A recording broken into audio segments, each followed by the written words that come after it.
Hello, everyone. Thank you so much for joining us. Breaking news in the Nancy Guthrie case. The family has been cleared. The family and their spouses. Also, a lot of breaking news in this. Daphne, we got a lot to talk about. We do. We have a full show, you guys, so stay tuned. We're going to get right on it on the other side of this. I've walked through storms in scars and grace. Smile through pain with a painted face. They called me too loud, too much, too strong. But honey, that's the reason I belong. Every scar's a scripture, every tear's a hymn. I found my worth where the light grew dim. They tried to break me, but here's a twist. I turned my pain into a clenched fist. I'm an unbreakable woman, born of fire and pearl. I shine like grace in a reckless world. You can test my faith, you can shake my plan, but I'll rise again. Just watch me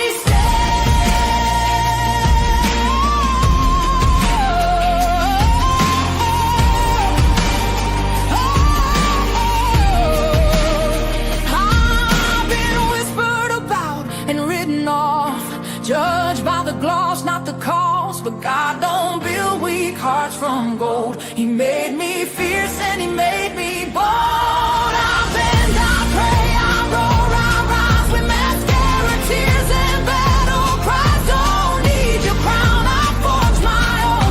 From ashes, honey, I build my throne. I'm an unbreakable soul, dressed in truth and pearls. The fire don't scare me, it lights my world. You can doubt my voice, but you'll hear my name. I'm holy and hood, and I'm done with shame. For everyone called too much, too loud, too real. You're not to anything. You're exactly what power looks like. I'm an unbreakable soul, through the fight and flame. My scars are stories, my strength, my faith. Faith in my heart, fire in my curls, forever divine.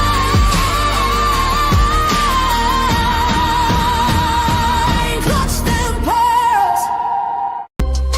In the clutch, better tighten the pearls. Drop the cold facts, got the truth for the world. No smoke, no fluff, just the real that we trust. Hold on to your seat, cause I'm coming in clutch.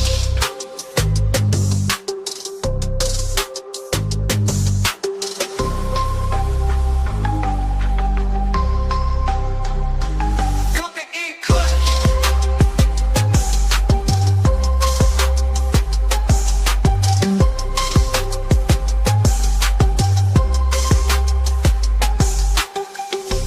Coming in clutch, better tighten the pearls. Dropping cold facts, got the truth for the world. No smoke, no fluff, just the real that we trust. Hold on to your seat, cause I'm coming in clutch.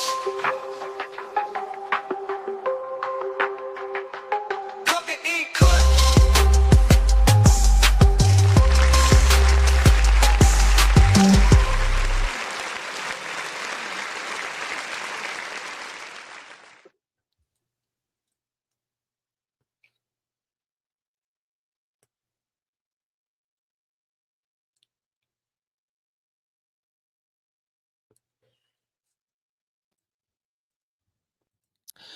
Well, hello, everyone. Good to see you all. Thank you all so much for joining us. Hello, Miss Us. Daphne. Hello, Justin. Good to see everybody. Everybody, welcome in. Bonjour. Oui, oui. Bonjour. We are talking about the Nancy Guthrie case, and there is breaking news coming out. that the family has been cleared. Family has been cleared, and there is a statement that the sheriff's office has spoken about. Also, new names are being brought up now, and a lot of misinformation as well. There was a lot of reporting last night that this may be a random robbery gone wrong. The sheriff today says, I don't know where they got that reporting. Don't know where they got that reporting. So, we're going to talk about that as well. Of course, the sheriff backtracks every 3 seconds. Anyways, I mean, I call him Sheriff Doofy from Scary movie? Scary movie, yeah. Yeah. Guys, thank you all so much for joining us. Before we get started, if you don't mind, would greatly, greatly appreciate it, whether you're here on Clutch Them Pearls or Daphne's Case Files, hit that thumbs up button. It's a little thing, or double tap the screen.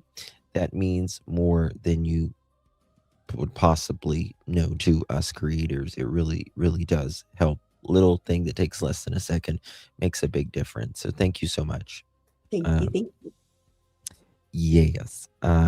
You don't hurt someone you obsess over, you hurt someone they love.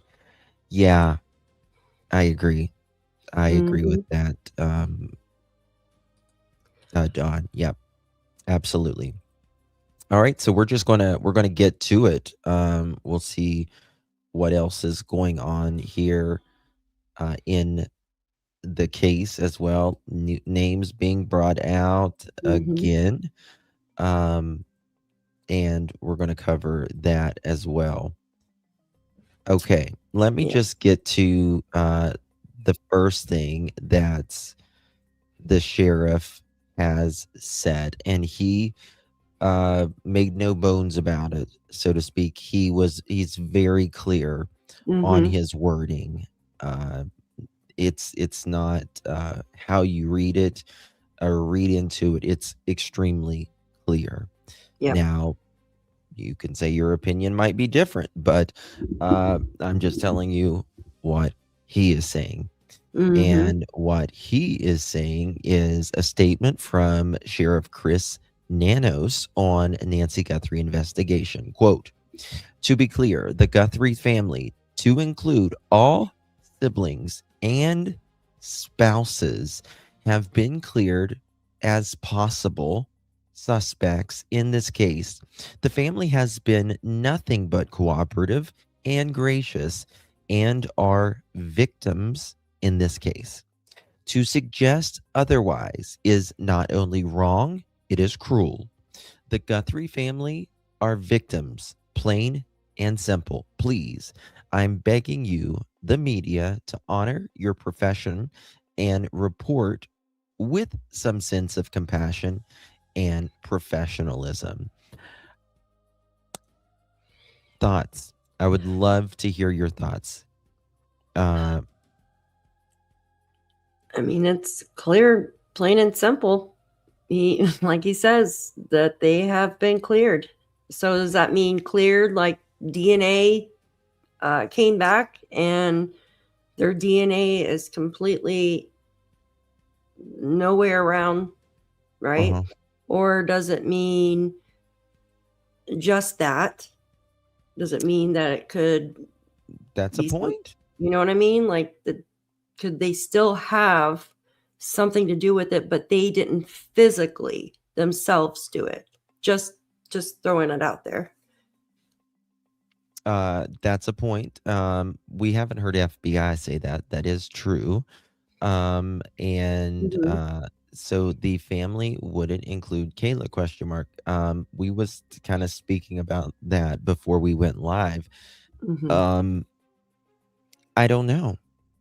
You know, this sheriff has spoken before, and then the next day says he didn't say something when it was clearly all over the media, right? Mm-hmm. So yes, police can lie to us. However, I don't think I don't think that I don't think he's lying in this. I really don't. But this also kind of confuses me a little bit more, to be quite honest with you, Mm-hmm. because does this mean They got everything back. well, does it mean that Mm-hmm. there's no links, right? Mm-hmm. Right? Yeah. Um Nothing linking them to it. Didn't with he say? Yeah, anybody. didn't he say yesterday the family was cleared? I thought, or excuse me, didn't he say yesterday or the day before that nobody was cleared? Yes. He said that.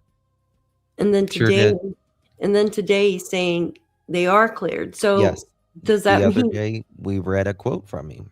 Yeah. So does that Good mean that point. the DNA came back, or you know? Tropicana says, I'll believe it whenever the FBI says it. Yeah.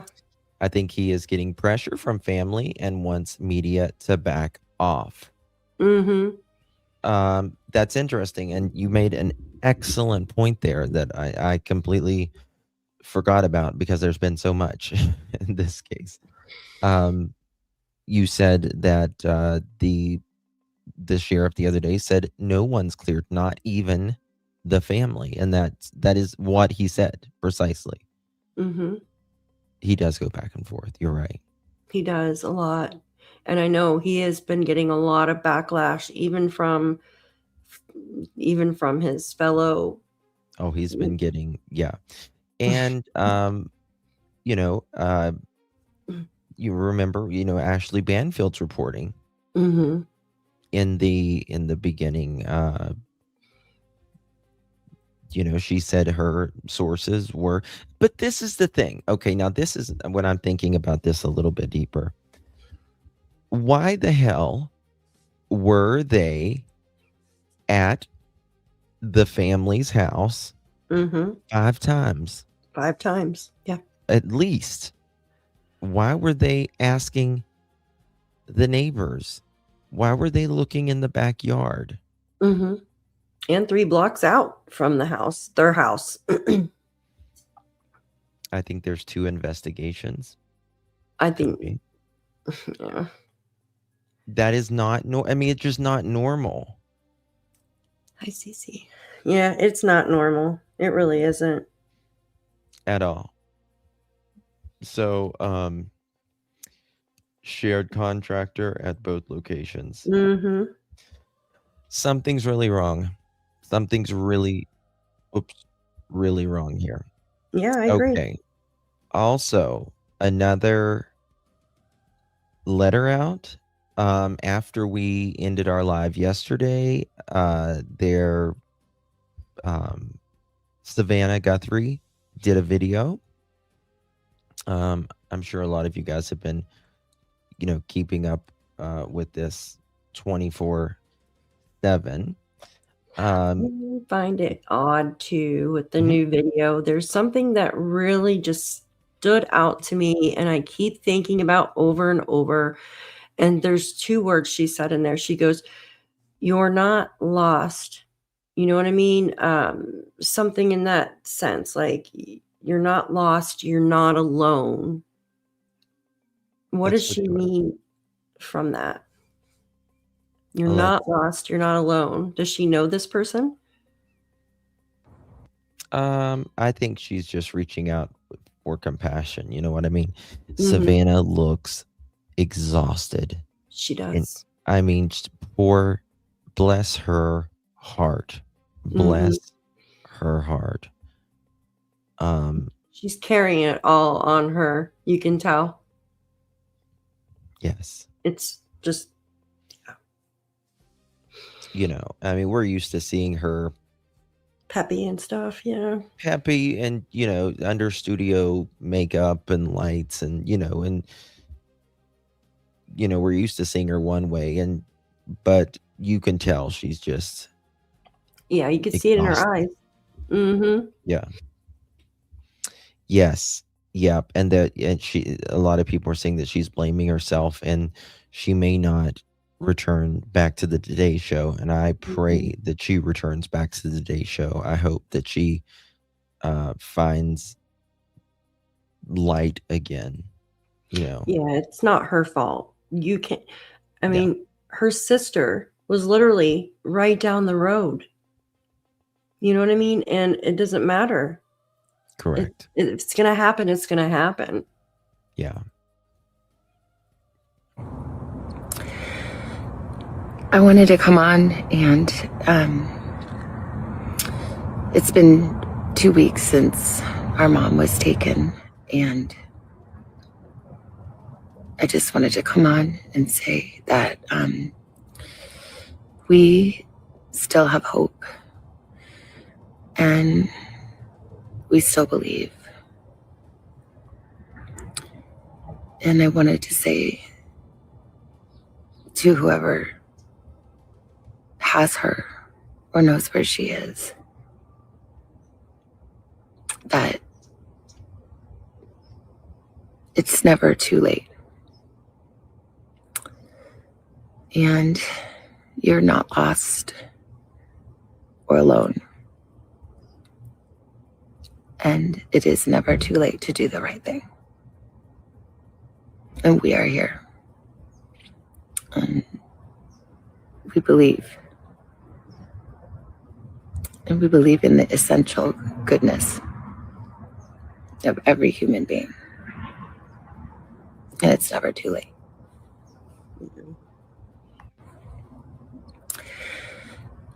I wanted to come on and... So she's reaching out in compassion, right? In compassion in spite of what you may have done or did, at least abducted my mother, my 84-year-old mother, who has done nothing, bad to anybody. She's following her faith. Yeah. Is what she's doing. It's kind of like, what would Jesus do? WWJD. And that she's not, they are people of deep faith, and she's really walking that right now. And that's a very hard thing to do in a situation like this. Very hard thing to do, right? It's very hard to forgive or reach out with compassion to someone that has wronged you, let alone wronged, potentially, in my opinion, most likely someone who has unalived the person who gave you life.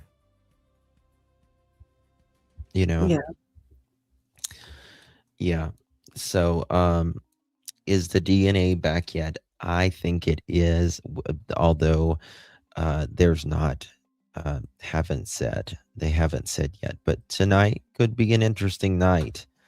We're just going to have to see on different things. There are some names popping out, and we'll hold on. Did you see this? I'm going to send you this. I just got this. Okay. This is interesting. 1 second. I'm going to send this to you, Daff. Can you check on this? Yeah. Okay, 1 second. I just sent that to you. If email? Yeah. Okay. No. Text. Okay. They need to I need to take a nap. I think it's going to be a long night. I think it could be a long night. So we're just kind of waiting on that. Yes. There's also, now that they're saying that the family is cleared, Yes. um,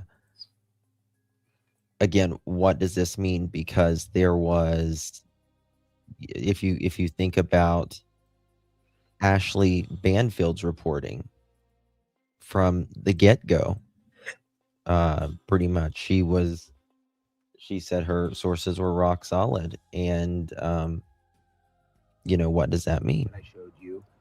Mm-hmm. It was just this new FBI statement that I showed you. First of all, apparently there's a lot of gloves that have been found. Yeah. What do you make of that? I mean, I guess these gloves are used for all sorts of purposes, it seems. It is pretty common. It could be from investigators. It could also be, I mean, we have a large amount of homeless that live and camp in the area. We also have, we've experienced a lot of nighttime car break-ins in this area as well. So, I mean, it could be from any one of those things. Hopefully it's related to the Guthrie kidnapping or incident, and they're able to get some DNA out of it, and it breaks the case open. But I understand it was found a couple miles away. Hopefully, as he's driving away, he throws his gloves out the window. Maybe we'll get a lucky break, but there's a lot of possibilities. It just seems like that would be a dumb thing to do, though. I mean, if you're the suspect, yeah, why wouldn't you bury them or hold on to them? Yeah, it seems very unusual. He seemed to be very prepared and very careful, at least on the video that was released, and so it would seem very out of character for what we're able to see. But hopefully we'll get lucky. Well, every case can be solved essentially, right? Mhm. People, it's very rare to have a perfect crime at all.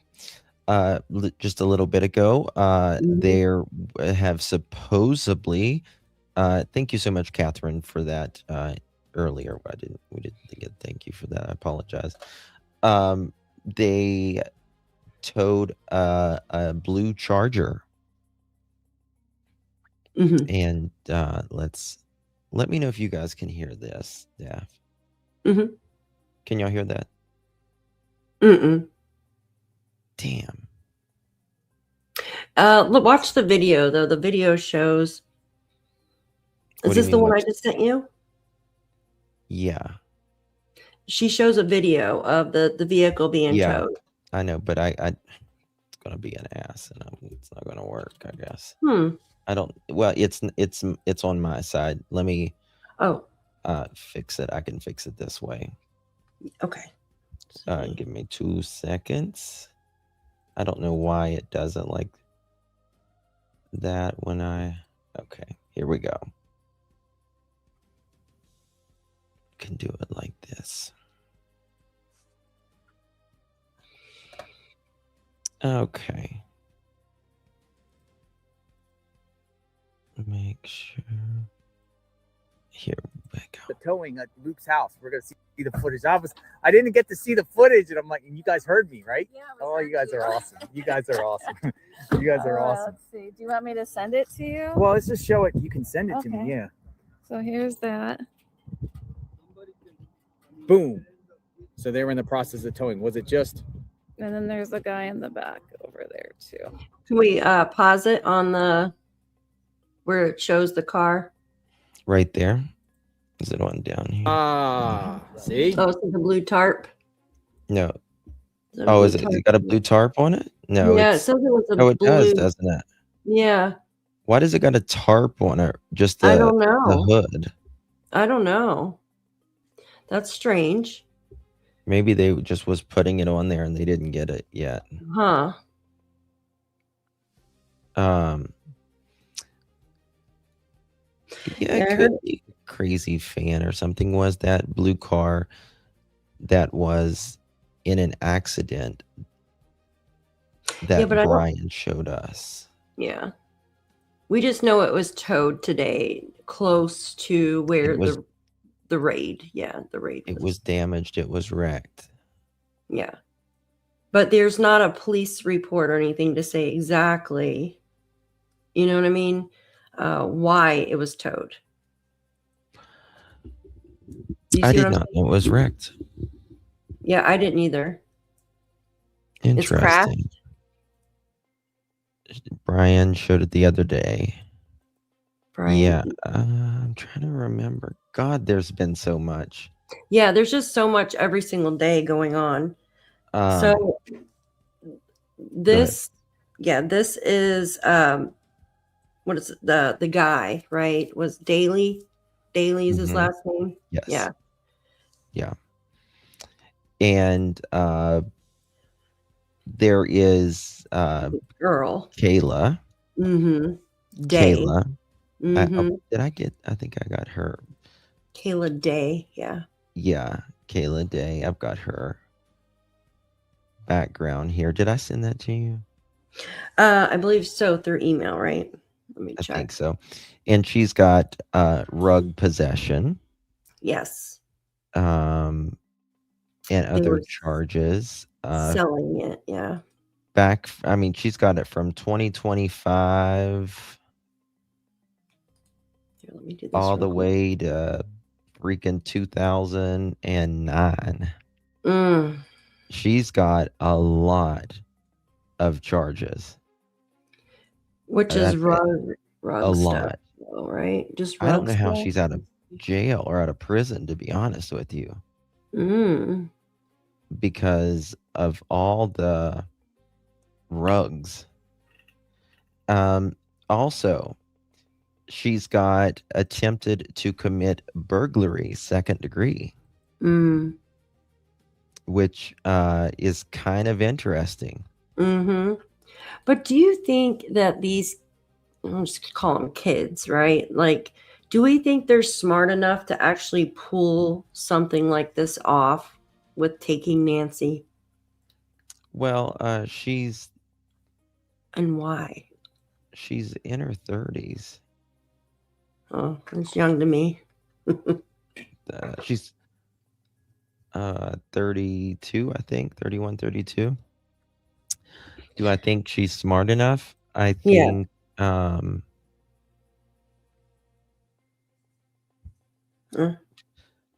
don't know. I just don't see some everyday, especially a rug user. Yeah, she might have burglary on there, but is it for getting rugs or something? Who knows? I feel that this person that took Nancy, or persons, they're professional. Like, maybe not like professional, but they have some type of they've been doing it for a while. Do you see what I'm saying? I just, especially for the police. So to me, respectfully, this looks like a dealer's car. Yeah, I like the rims. I don't think it's a beautiful car. I love the rims. I love the car. But this is a Charger? Yeah, Dodge Charger. Why did they got rope around? Is that holding the tarp up, I guess? It's that in the hood, probably. Huh. In the hood. So, yeah, very, very interesting. I got, thank you, War, for sending this. Yeah, nothing was taken. Like, other than Nancy, it's just. Okay, when did you send this? Let me see here. 213. I just find it just strange, Okay. Now, it's hard to see this one. Give me a second, guys. What you looking for? Hey, War, that second one you sent me underneath the car, do you have it bigger so I can see it? So everyone's talking about Luke, right? Luke. Oh, here, look. I'm going to send you something real quick. I don't see it either, but I haven't done any more background checking. There we go. He reminds me of like a cartoon off of like Family Guy or something. I don't know. Brian, thank you so much. How you do? Hugs and kisses. Cleared by whom? Barf. Yeah. Good question. Good question. I still believe it's about money. Oh, It's money or vengeance. rage Yeah. or something like that. Yeah. Mm-hmm. So South Park. this guy, yeah, maybe South Park. He's got neat eyebrows. He's got a goatee, right? His eyes. Look at his eyes. Yeah. Let me see here. Oops. Let me see here. What do y'all think about that? Very possible. Yeah, and the nose. Like, it's got a very narrow nose right there, but it is. Yeah, the eyes and. Mm-hmm. I think about the eyelashes as well. Let me see here. So, Mm-hmm. right here, Yeah, but how tall and stuff is he? He looks like he would be like shorter, on the shorter side. Okay. Stocky, shorter, but I don't know. I could be completely wrong. So, yeah, I had this one right here. Let's go to this right here.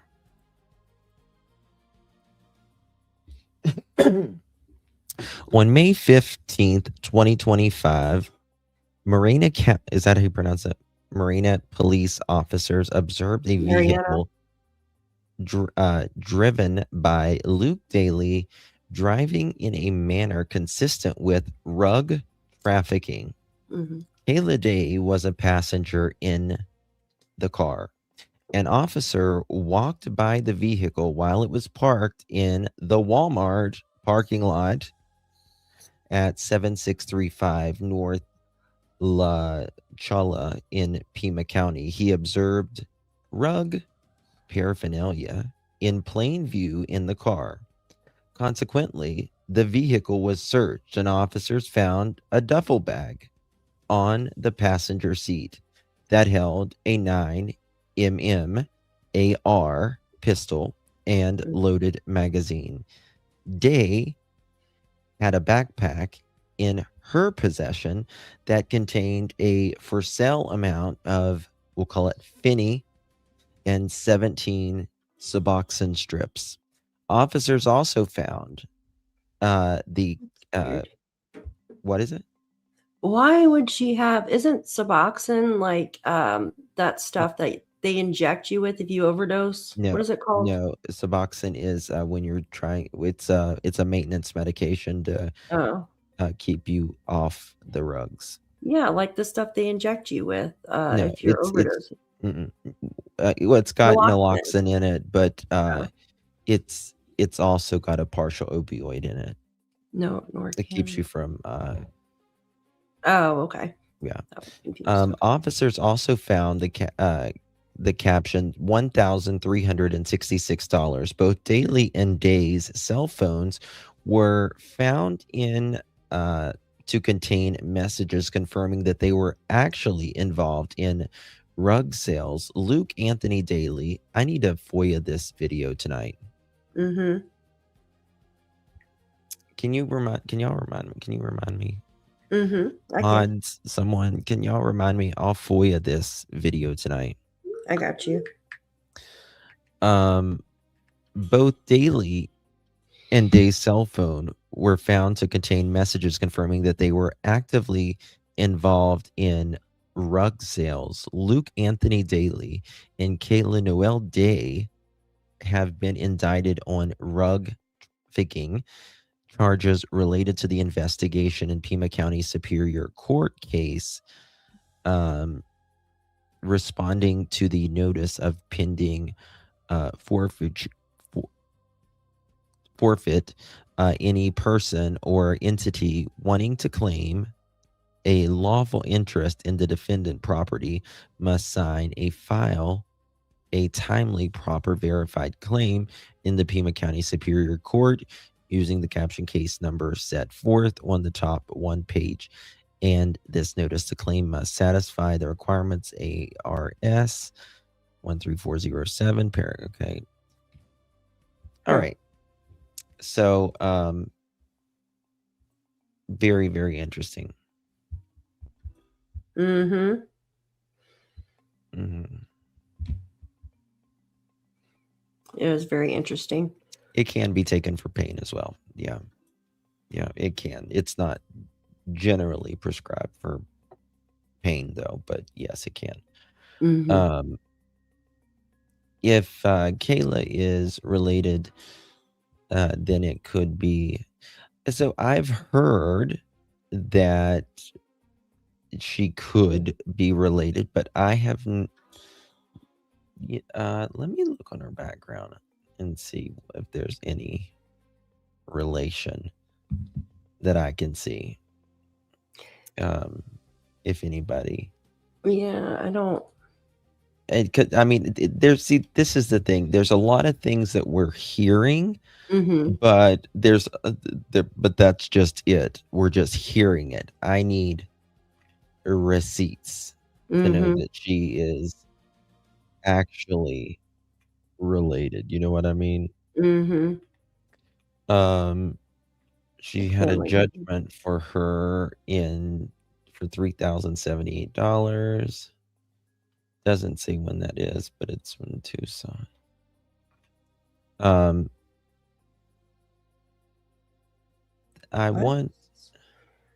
is it?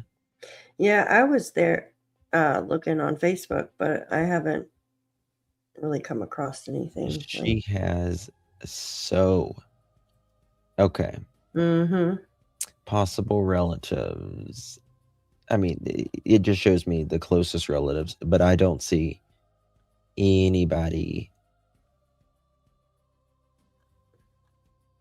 like it doesn't say on the background that it's the vehicle. I think that something is up with these vehicles, in my opinion.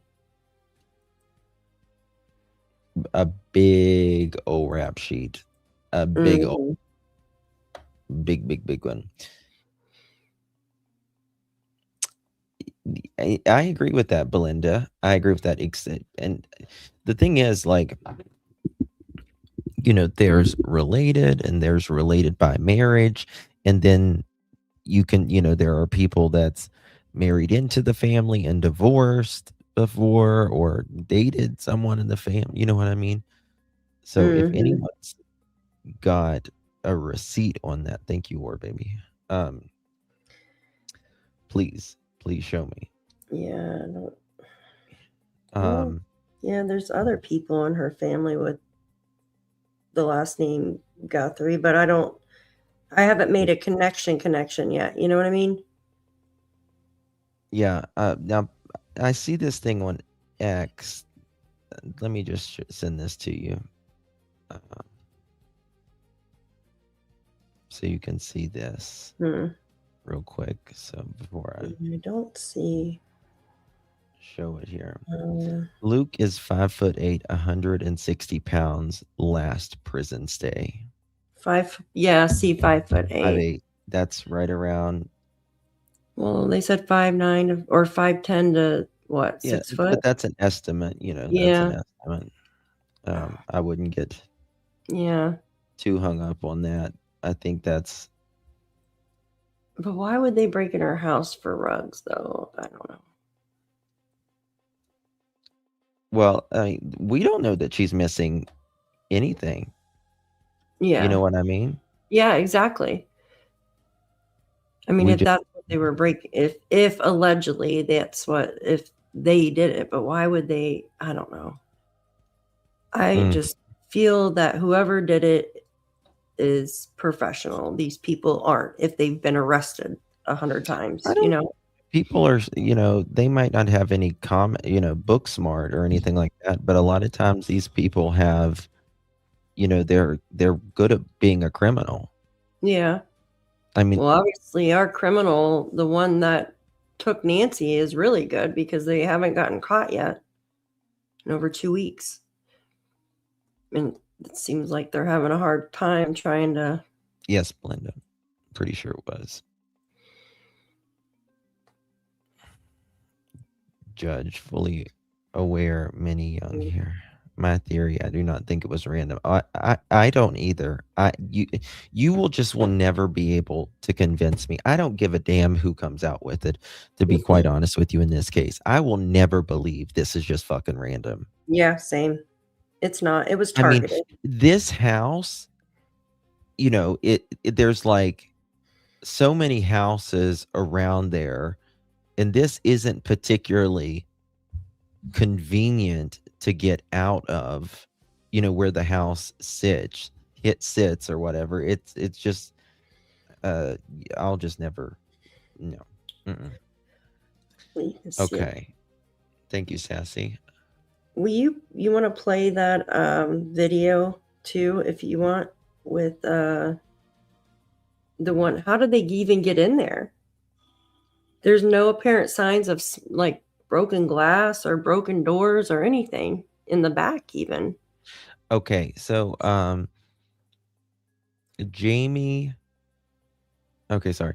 Luke Daly was allegedly arrested in 2025 with Kayla Day, right? We know that. We just read that.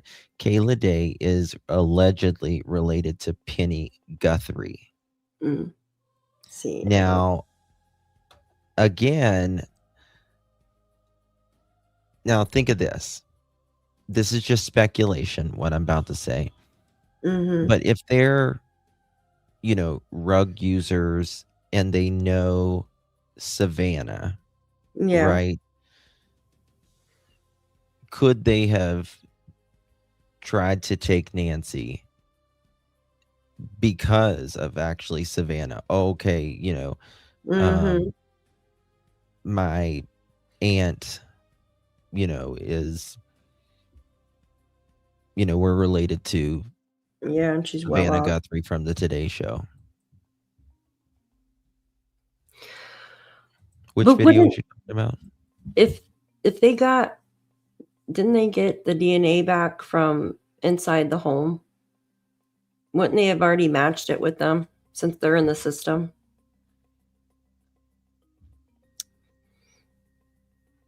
Well, no, they're sending it into CODIS. Yeah, but the one in Florida would have noticed it, wouldn't they have? I don't know. They would have came up with a match. You would have think they would have just ran it through to see if it came up with something. Well, I think because it's a national. But maybe. I don't know. That's a good point. Yeah, you would think they would just run it through real quick to see if it comes up with a match before they send it into the CODIS one. I don't know. I don't know if they did that or not. Well, let me think here. So they got the DNA from the home. Now, they'll still have to send it. So they've got the glove, right? They just got the DNA back from that. They got the DNA from the home. And they said it belonged to a male, didn't they? The one from the home, or no? Yes. It's a male. And they would have to get like these people's DNA, which, right? Yeah, they and have they have their to send that in. Well, she's got a felony. They probably already have her DNA. Yeah, but they would have to check it with the CODIS system, though. Which shouldn't take long if they're already in the system. You wouldn't think. Well, just because, but this is the thing. I mean, sometimes they know, but they're just, they're just not ready to arrest as well. You know what I mean? They're just not, they're not there. Are you guys ignoring me? No, Keith, we're not ignoring you. I promise you. There's just 3,000 people watching us right now, and it's lots of people in chat. So. Yeah, my chat gets frozen. I can't even see it. Yeah. What video did you want me to play real quick? Oh, I want if you could play the one by Matt Finn. It shows a good aerial view of the back porch and the door. Who's Matt Finn? It's right here. It says 186 replies. I'll send it again right here. It shows a good aerial view of the back porch with Nancy's back porch, of course, and the door and stuff. Like, there's nothing broken. There's, Okay. yeah. But I have also heard that her back door was open. You know, well, Yes. it was open. It was open. But she also has a sliding door, doesn't she? I'm not sure if she has a Isn't sliding there a door. sliding door in her backyard? Do an angle of Nancy Guthrie's house you may not see too I much. don't It's know. the back side of the home and the rear patio. Now the back door is blue with some window panes, and then there's a second blue door that seems to be attached or near the garage. Now from our wide unofficial view, we can't see any signs of smashed glass or noticeable signs of forced entry, but that's just, you know, our unofficial survey. Drone video that shows you an angle of Nancy Guthrie's house you may not see too much. It's the back side of the home and the rear patio. Now the back door is blue with some window panes, and then there's a second blue door that seems to be attached or near the garage. Now from our wide unofficial view, we can't see any signs of smashed glass or noticeable signs of forced entry, but that's just, you know, our unofficial survey. Drone video that shows you an angle of Nancy Guthrie's house you may not see too much. It's the back side of the Sorry home about that. and the rear Getting some patio. stuff in. Now the back door is blue with some window panes, and then there's a second blue door that seems to be attached or near the garage. Now Mhm. from our wide unofficial view, we can't see any signs of smashed glass or noticeable. But That's the second. remember, this is broken right there. That Then light. that light was broken. Mhm. Okay. Yeah. Like a fog light, or not a fog light, but a spotlight. And thank you so much, Dancing in Nature. Keep up the excellent work, team. We need answers. Sending love. Thank you so much, my dear. Really, really do appreciate that very much. Thank you so much for your support, Dancing in Nature. So good to see you, my friend. Why hasn't FBI cleared them, in my opinion? Oops. Good Mhm. question. I mean, just day before yesterday, which again, things can change in an investigation. However, the other day he said nobody was cleared. What? You know what I Aren't- mean? Absolutely nobody. They're married, aren't they? Yes. Tommaso and Annie are married. Yeah. Yes, they are. Why? Yeah. Someone was saying they're not married. I don't know. Kayla is in Pima County Jail on zero bond, being held in Superior Court. She was in the Range Rover with Luke, allegedly. A vehicle was towed from Luke's today. Yes. I'll look up Matthew now too. Did I send you Matthew's background? I didn't see it. Okay. Wait, maybe yesterday? Hold on. That's what I mean, yeah. Yeah, I'm gonna look real quick. Hold on.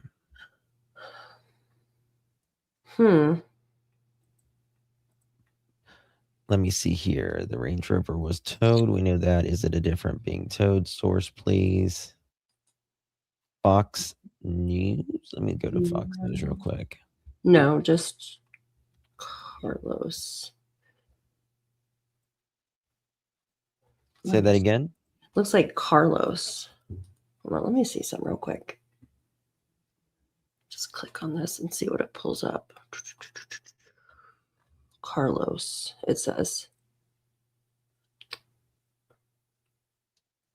That's what I have. Okay. I thought I sent you something else. I thought you did too. Is it? I'm pretty sure I did, but it's okay. There was another ransom letter, by the way, and Cheyenne. Ooh, did I send you this? 1 second, guys. There's just some stuff coming in, and I want to make sure we're all on the same page here. That's weird. What's that? Huh.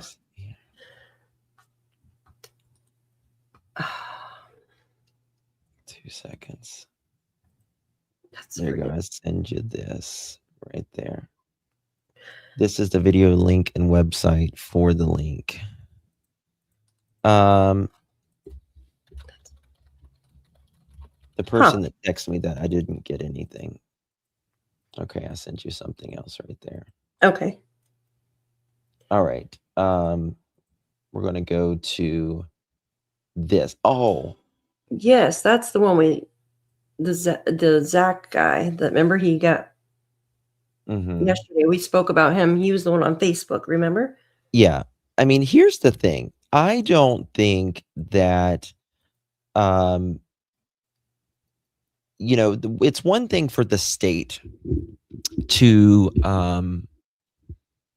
do a warrant, but the feds, when they go in to do a warrant, they rarely make mistakes. They usually know what happened before they get there. You know what I mean? Mm-hmm. That warrant has to really be very specific in what they're there to do, Absolutely. right? Absolutely. Mm-hmm. Now, guys, put a 1 in the chat if you saw the reporting yesterday about how can I put it? Them saying that this was some random burglary potentially. Do you guys Yeah. remember the reporting yesterday? Put a 1 in the Mhm. chat if you remember that. Yeah, I even did a poll on it last night. I'm like, this is crazy. Why would they? Mhm. Okay. Perfect. Mm-hmm. Well, guess what? That's all changed. Yeah. That's all changed. Out the window. Out the window now Yeah. that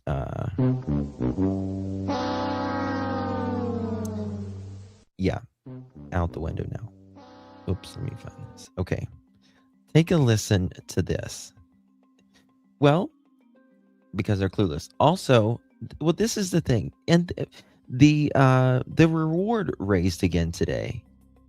That makes me think, do they really have anything? Or are they just being in the dark? Yeah, listen to this. You're going to be like, what the hell? Where? I mean, this is the thing.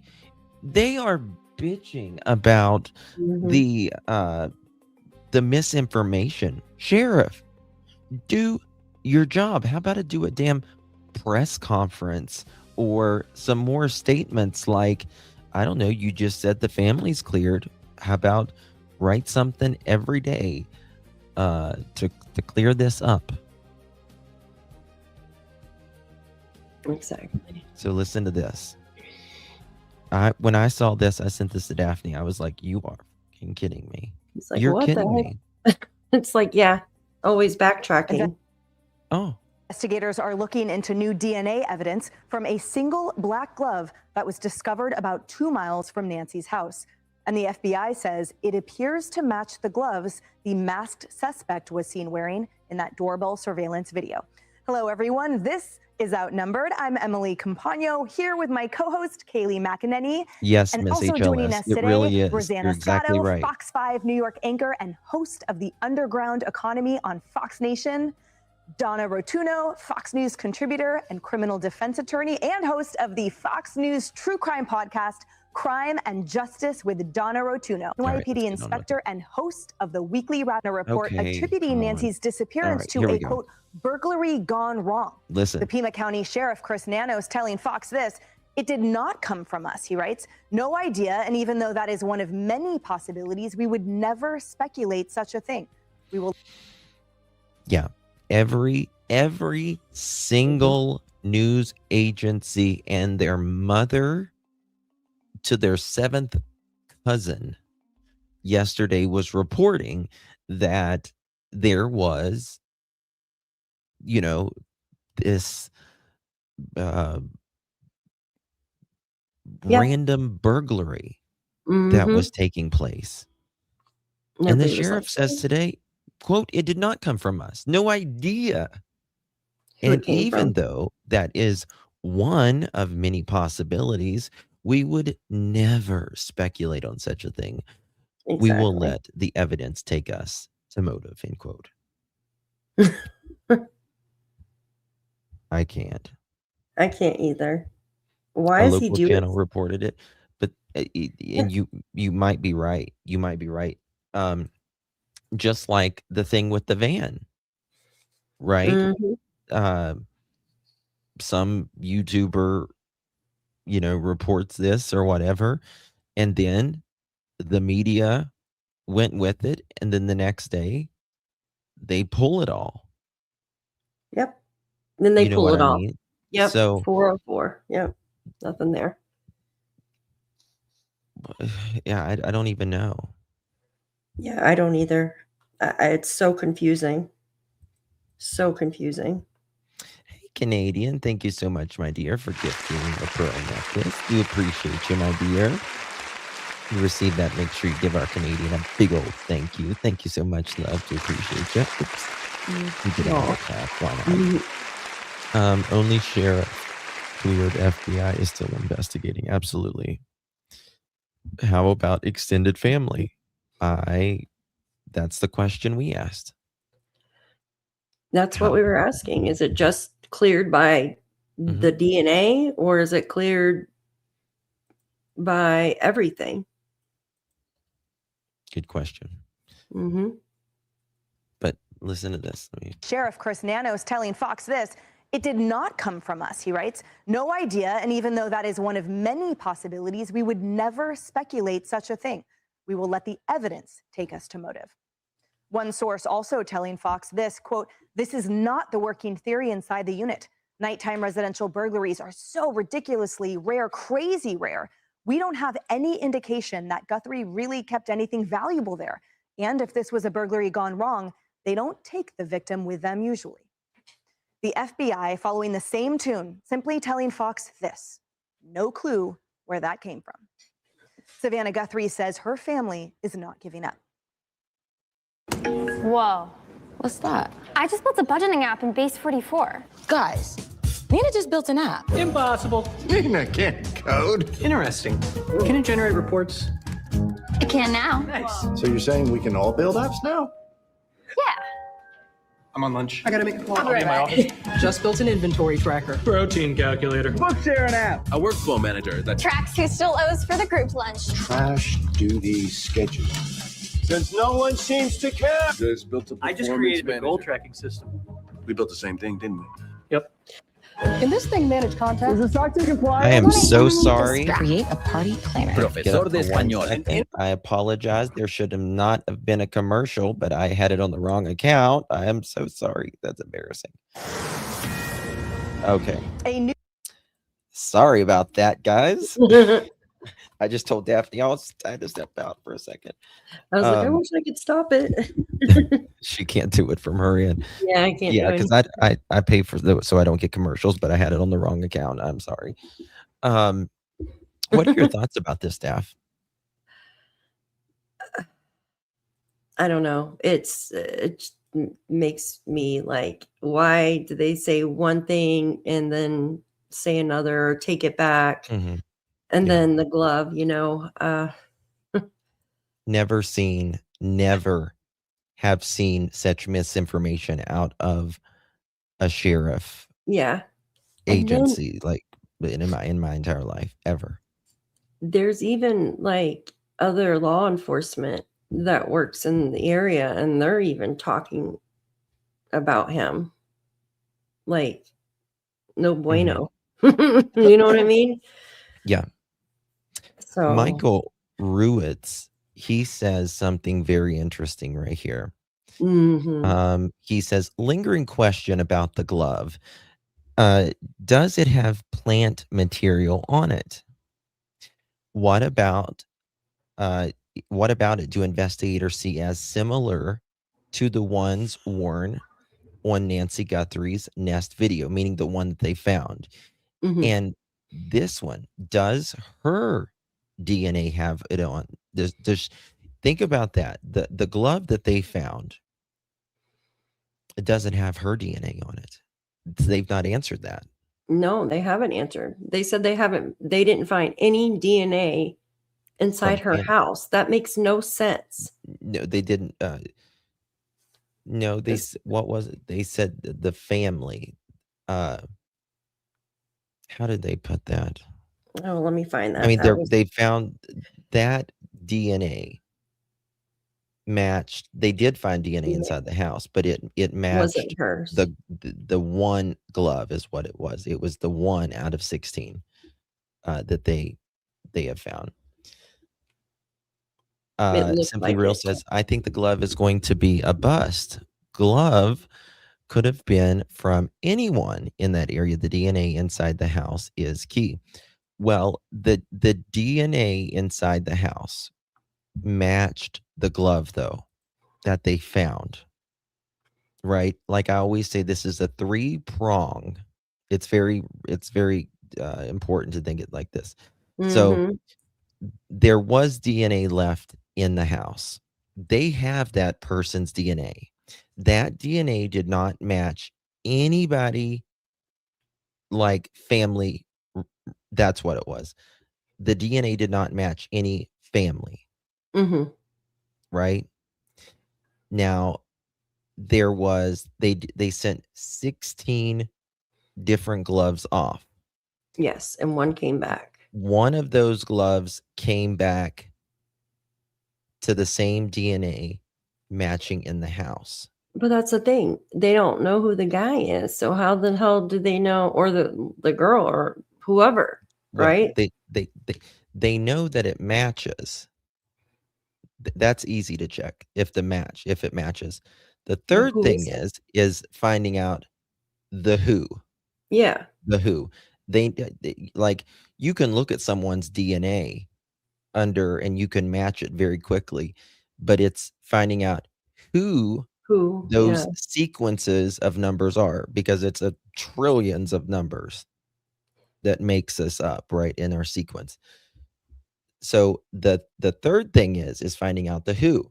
Yeah, they said And the glove matched, I thought, not the DNA. They found DNA in the house, they but found DNA on the glove. oh, I didn't know they'd come back with that one yet. Yeah, yeah. And so they're sending these DNA in to CODIS. Also, they are, and I spoke about this the other day, they're doing genealogy just to be safe, Yes, they're doing genealogy. right? Mhm. So if this person comes back that it's not a felon, right? Mhm. Then they're still going to find out through familiar DNA, right? Yes. 23andMe, Ancestry, all of that. That takes a Mhm. lot longer, though. A lot longer. Mhm. Yeah, because you gotta go through a huge Exactly. database to Exactly. find it. Canadian. Like they did with Coburger. So they're going to find out either way. And that's the thing, right? So some of these names that have came up, they're felons. They're felons. And I personally Mhm. believe that that they got the DNA back, even it was Sunday yesterday, but even yesterday or the first Mhm. thing this morning, in my opinion. Yeah, probably, Thank you, Jojo. Mhm. Yes, and so does Kayla. Kayla has a big old history as well. mhm. I think if it was them, they would already be, I don't know. I just feel it was targeted and it was someone more professional. I just feel that. It just seems, and why, like yesterday we spoke about the glove. Yeah, it coulda, they coulda got out there and it coulda fell off their lap. And also in that area where that glove was found, there's a homeless, like, camp right there. Mhm. Yeah, Right but on Orange I don't Grove think this and is homeless at all. I mean, they had to have a car to take her. Could they have moved her somewhere over in that area? But they have been searching over in that area, so. Yeah. But whoever took her had to have a vehicle. And something, I was listening, I think what was our friend Chris McDonough from the interview room last night. Mhm. And I think Dr. Gary mentioned it. I don't know if he's in chat here or not right now, but he mentioned, I think it was something that was very interesting. He's like, if Nancy was taken out at night, right, unwillingly, alive, she's going to be screaming, isn't Mhm. she? Don't you Unless think she's going to be screaming? unless someone knocked her out. Maybe that's why Because there's blood on the porch. I don't know. because here's the thing, you don't let the abductor take you to a second place. You Mm-mm. fight like hell normally, Mhm. And that might be where right? the blood came from. Could be, but we don't hear of any neighbors hearing anything, waking up neighbors, like unless she was gagged, yeah. But that's assuming she was alive, I think right? she yeah, yeah.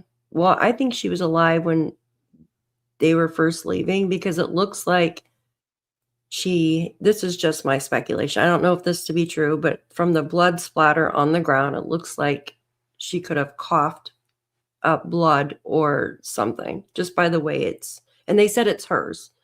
They did It is confirm the blood hers, source. but Yeah. I'm not convinced that she was alive. I don't know. Either way, Yeah. I'm just not convinced either way. You know what And I what mean? about the ransom notes? Like, okay, we have TMZ come out again. And you didn't play that yet, did you? The new TMZ video? No. Mm-mm. You didn't. I think I sent it to you. And he asked some good questions. The guy, I can't remember his name, the guy at TMZ. He asked some good questions. And he was trying to be like a middleman, I guess, in between the police and Harvey. yeah, Harvey. There you Mhm. go. So are these ransom notes, are they just somebody completely different just playing games? All of them. And why, you know what I mean? Like, I think it's possible, but again, I don't know why they wouldn't have arrested these, maybe they're Mhm. just letting them Play out. tie their noose Yeah. as well. Who knows? Mhm. Playing games, in your opinion? I think Yeah. some of them are legit. All right, here's what Harvey said just a little bit ago. Received a fourth letter from the same person who says that he knows where Nancy Guthrie is and he wants money in return for the information. Imagine that. Essentially, he wants. Mhm. So Then stay where she I have is. something to say to you. And I've already talked to the FBI about this, that if you are not real, you're committing a crime. And you should know that. And this is a serious federal crime. If you are real, this is the fourth letter you've sent. And I should tell everybody that in this letter, it says, I know what I saw 5 days ago south of the border. And Yes, I I do. was told Damn to right. shut up so I know who he is. And that was definitely Nancy with them. This is the second time he has referred to more than one person involved in this. He said there is a main person and there are others, and he said it here. He is saying that Nancy was taken to Mexico. Now, this is what he's saying. I'm not going to vouch for him, but this is the fourth letter. We have sent them all on to the FBI. And he also says one of the reasons he's worried about coming forward is he has a record. He has a burglary on his record from 10 years ago. So what? They'll clear that So probably. what? Be a Yeah. fucking hero. I know. And that's the thing, too. If he was actually sincere and knew that this is what happened, the government would probably wipe his record, in my opinion, right? Or just give him a pardon or whatever you call it if it's not. And give him Be the a hero reward. because, well, Trump would probably pardon him because Trump says these people's probably going to get the death sentence. Oh, yeah. He made yeah. that statement today. Yeah. He would probably pardon him. And when the people or perpetrator is convicted, then the guy gets the money. Why are you going through a middleman? I don't understand. And why TMZ? Like, I know we spoke about last night because they do more like, you know what I mean? Mm-hmm. Yeah. Like the first person went through TMZ, the one that got arrested. And then you had another person get arrested that went through TMZ. So now this is a different person, a third person. What the hell is going on? Exactly, Beth. They certainly need to release more footage. Mm-hmm. They need to release more footage. If they're stuck, again, the thing that, like, I feel like they're closing in a lot of times. I really do. And I believe that the FBI, if they are at that doorstep, just because they didn't arrest anyone the other day doesn't mean they're not going back. Because I believe they wanted DNA, in my opinion, the other day. But and then nobody. The other thing that confuses me is why the hell did they up the reward? Yeah. If they're getting ready to do an arrest. Exactly. In my opinion, they don't have anything because the sheriff took too long in the beginning and it screwed up everything. I think it made it a lot more complicated. I think it created a lot more work for the FBI. Not only manpower, all of that, but just, like they've said about the lab, I mean, that takes extra days when time is really important. And then the freaking picture too. If you have proof that this person was carrying her over the border, everybody has a freaking phone these days. Most everybody has a cell phone. Even if it's pitch black at night and someone's carrying, there has to be some type of light. You could even try to take a video of it or a snapshot to prove, right? There's something. Even if it's blurry, you would try. Yeah. Even if it's freaking blurry, you would try to take, like, holy shit, there's somebody carrying somebody, right? I mean, I don't think that they're in the mountains of Afghanistan here. You know what I mean? Like, they got a phone or something. I mean, if they trust me, if they really wanted the money and really wanted, they would they would say, where there's a will, there's a way. Let's just be honest. Absolutely. Let's just be honest. You know, if criminals want to commit a crime, they'll commit a crime. There's just nothing that's going to stop them other than prison. Absolutely. And they'll commit crimes in prison even. So and Bitcoin too. Why are they doing Bitcoin? It's just, that's the new thing now. Yeah, I don't know. That just irks me, especially with Bitcoin dropping recently. That just irks me so bad because I feel that it's somebody that lost a lot of money in Bitcoin recently. And they're trying to replenish it somehow. But I could be wrong. He says he fears for his life. How does he know? I mean, I mean, I understand that there's times where or O's, like, for instance, there's sources that I've had come to me that tells me something, but I can't say it because if I say a certain thing in cases, a person would know because like they've only told one person. You get what I mean? so I can't really say anything on a specific topic. Does that make sense? So, people's like, they're afraid for their lives and stuff. Well, that means you got to be really freaking close. I mean, or would have to, like, how do you know if you weren't involved Yeah. or really, really, really close to these people? If you were a bystander, yeah, and they were on foot allegedly, just walking over the border, like, come on. Yeah, you don't You've just seen walk those- over the border. Huh? You don't just walk over the border. No, you don't. You've seen people cross and stuff. It's a lot. An 84-year-old woman who could barely make it to the end of her driveway is not walking over the border. I'm sorry. I It's have just common driven knowledge. I have driven through the Mexican border, Mhm. I have driven through the Canadian border. Yeah. I don't have a criminal record at all. At all, right? Like no criminal Mhm. record. And I get nervous going across the border. Because it's kind of like you feel like you've Going in done the something military wrong and you've base. never even done nothing wrong in your life. Yeah, You know it's what I like mean? going Because to the they're military base. intimidating. Yeah. Now, when I go back, I'm not really intimidated because you're not going to throw me out of my own country, right? Exactly. Exactly. But when I'm like, going over into Canada or Mexico, like they can be very intimidating.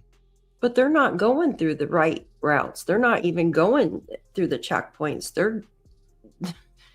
I don't know. But They're you're going not like tracking an 84-year-old woman No. across the border like that, Daphne. I mean, No, yeah, I agree. It's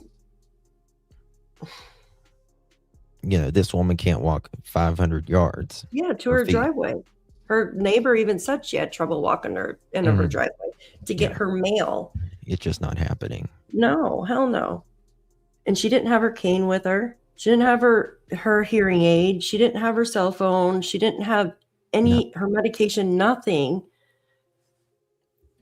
It's Yeah. now 16 days, yeah, and no proof of life at all.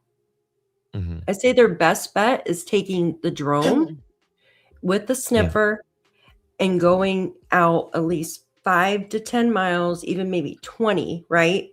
If you're not catching anything, Mhm. and searching for some type of connection to the pacemaker. Yeah. That is the best possible thing Well, right they've now. done that. They need to keep doing it, keep going out. And there's that mountain range that's not too far. I sent you a map, actually. It's a really good map that one of the stations did. Did you get it? Mhm. And what is it? Mount Lemon. Mhm. That looks to be the closest and the most secluded way from what I can tell, right? Mhm. And then Skyline Drive too. Would Skyline Drive be secluded? Going to Oracle Road and Campbell Road, which is interesting, where our stuff was found, But Mount Lemon, you're going up in the mountain, because the opposite way is downtown Tucson. You know the hell they didn't go that freaking way with all the cameras and stuff, in my opinion. I don't know.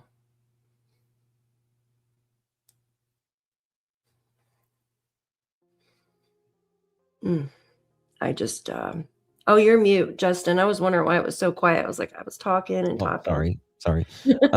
Cinnamon Bear says you're crossing the checkpoints legally. You're talking about going through how most of the illegals got into the country a few years Yeah. ago where there are no checkpoints. So people do go through the checkpoints illegally all the time. Mhm. They're usually just stuffed, stashed or whatever. So Yeah. can it happen? Yes, it does happen, especially with like big rigs and stuff like that. But Yeah. You're with taking a like, chance. with the no checkpoints and stuff, I'm truly not even worried in that aspect, because again, I don't believe that they are carrying 160-pound 84-year-old woman Mm-mm. across. It is hard enough to get across a checkpoint or a no checkpoint whenever there is, especially how the border is now, number one, and number two, it's hard enough to get your own self through all of that, and the terrain and the weather and all that. So, people leave their It's true. kids sometimes. It's so brutal.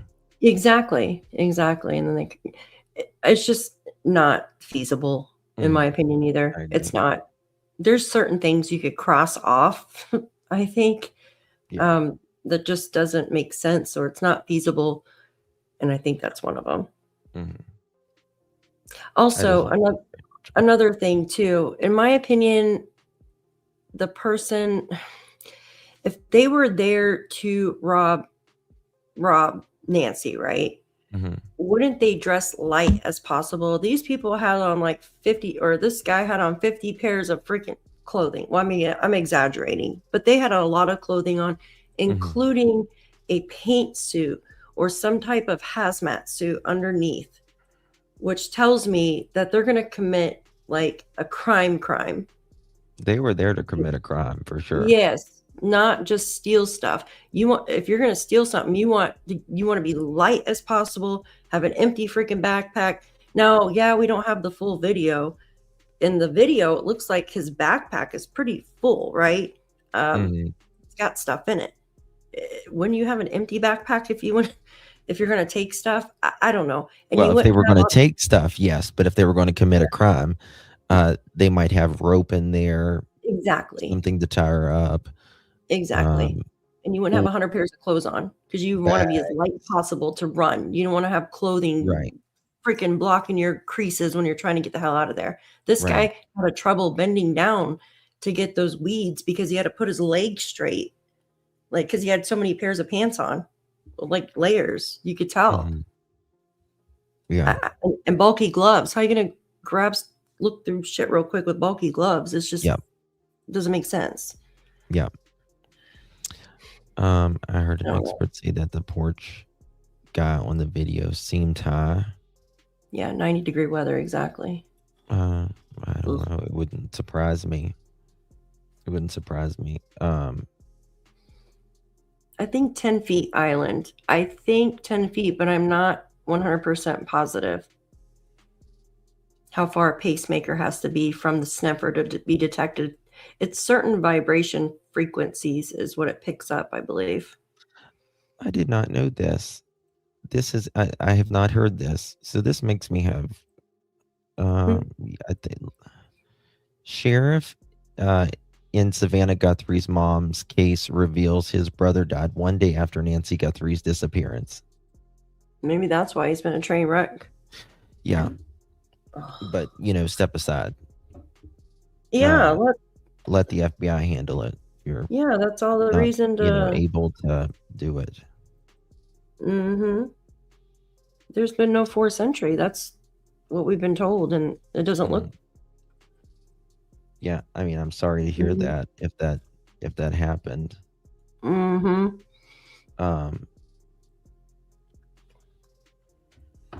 on one second. No more than 40 feet. Thank you, Karen. Karen says about 30 feet away from the sniffer, no more than 40 feet. Yeah, it's not much at all. Yeah. But easier with the drone. There, I didn't talk to you about this actually today, but I did speak to someone today in law enforcement, and there is a way that they can, I can't really comment on it because I can't, but there's a way that they can do it in a longer form, so to speak, that's not, that you don't have to be 30 feet away, I can't say, but you could probably do a signal booster on it, couldn't you? It's not even a signal booster. It's not even, it's just a way that magnet, partially, but it's a way that it's coded. Okay, that makes sense. I would just get a giant freaking magnet and You know what I mean? Like a metal detector and just whatever comes up, freaking a snooper Well, sniffer. Super sniffer. Say that's that 3 times. Hey, Tucson Water, what's my tip of the day? We're glad you asked. Did you know there's okay. One second here. Yeah. Maybe I should do a survey on. I want to know about Mm. what you guys think about the this new family being cleared, like all family. All right, here we go. What is it? No, Kelly, I don't. Oops.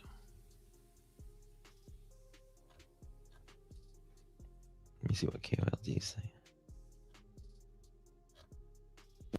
Huh. Okay, Nancy Guthrie family members rule. This is new video, I think, isn't it? Mm. Just 1 second. I thought this is new video right here. Because that technology wasn't in town, they had to bring it in. Yes, they did.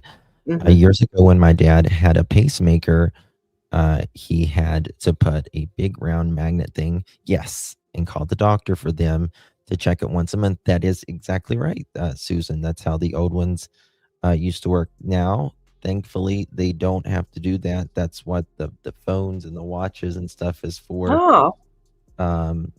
But that's used to how they used to send data. They would have to put this thing Magnet? over their chest, and they would sometimes flip the phone around, and it would send this, Oh, yeah, loud noise. Yeah. and it would read it.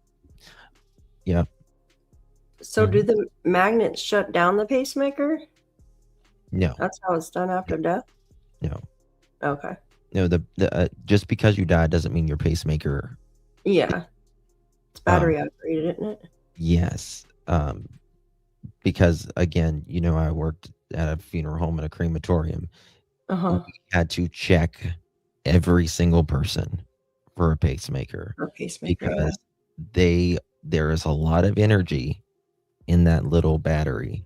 Mm-hmm. A lot of energy. Remember, these batteries stay for decades sometimes. Mm-hmm. Do you think this person could have cut the pacemaker out of her and got rid of it? But I don't think so. no. I think they had found it by now if that's the case. Like found it quickly. I don't think so.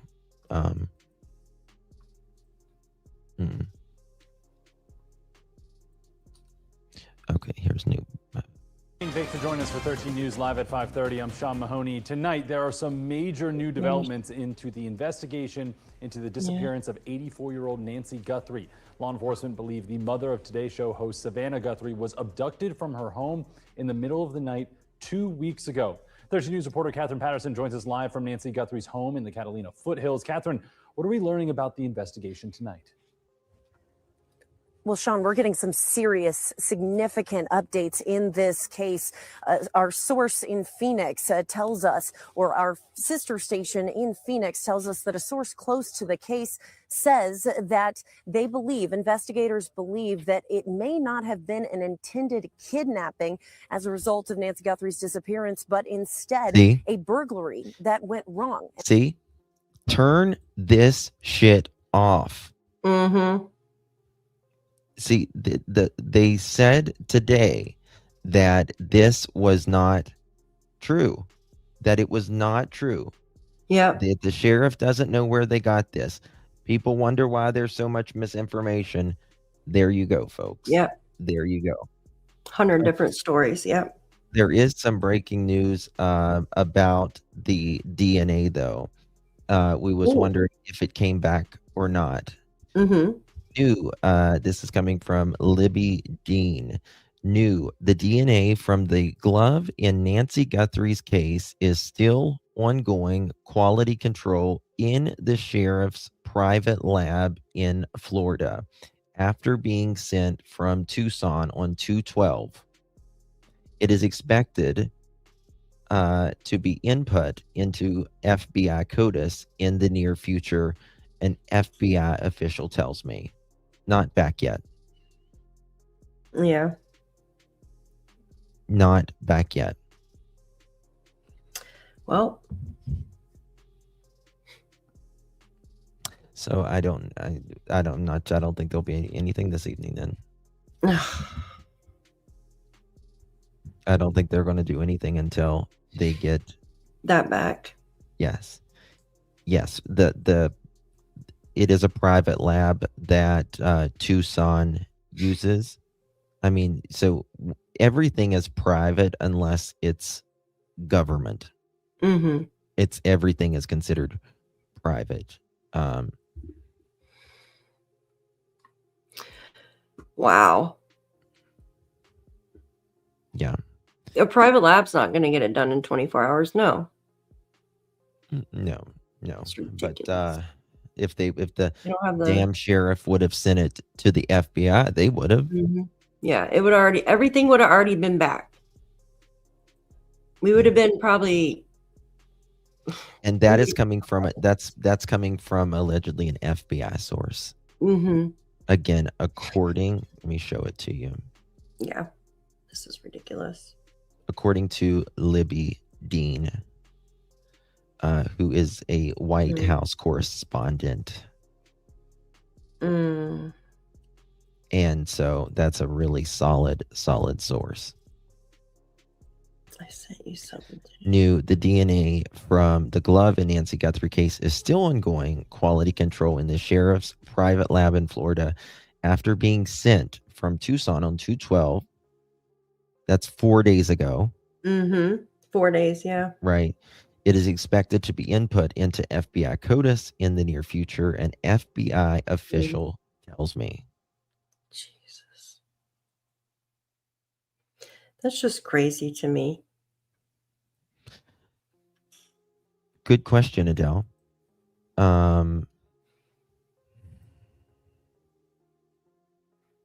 This is so frustrating. It is. It really is. We could have been so far along, and now we're backtracking. And and again, that again makes me think that they're not there. That again, they did that extra. They increased the reward tonight. Yeah. DNA still has not been put into CODIS as of now. Yeah. Yes, correct. Yep. Thank you so much, Libby. They must have something to compare the glove DNA to, like the DNA in the home. Correct. They seem to have that profile already. Yes, absolutely, Libby. Very exactly. They have.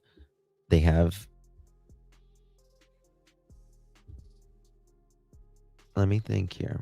This is ridiculous.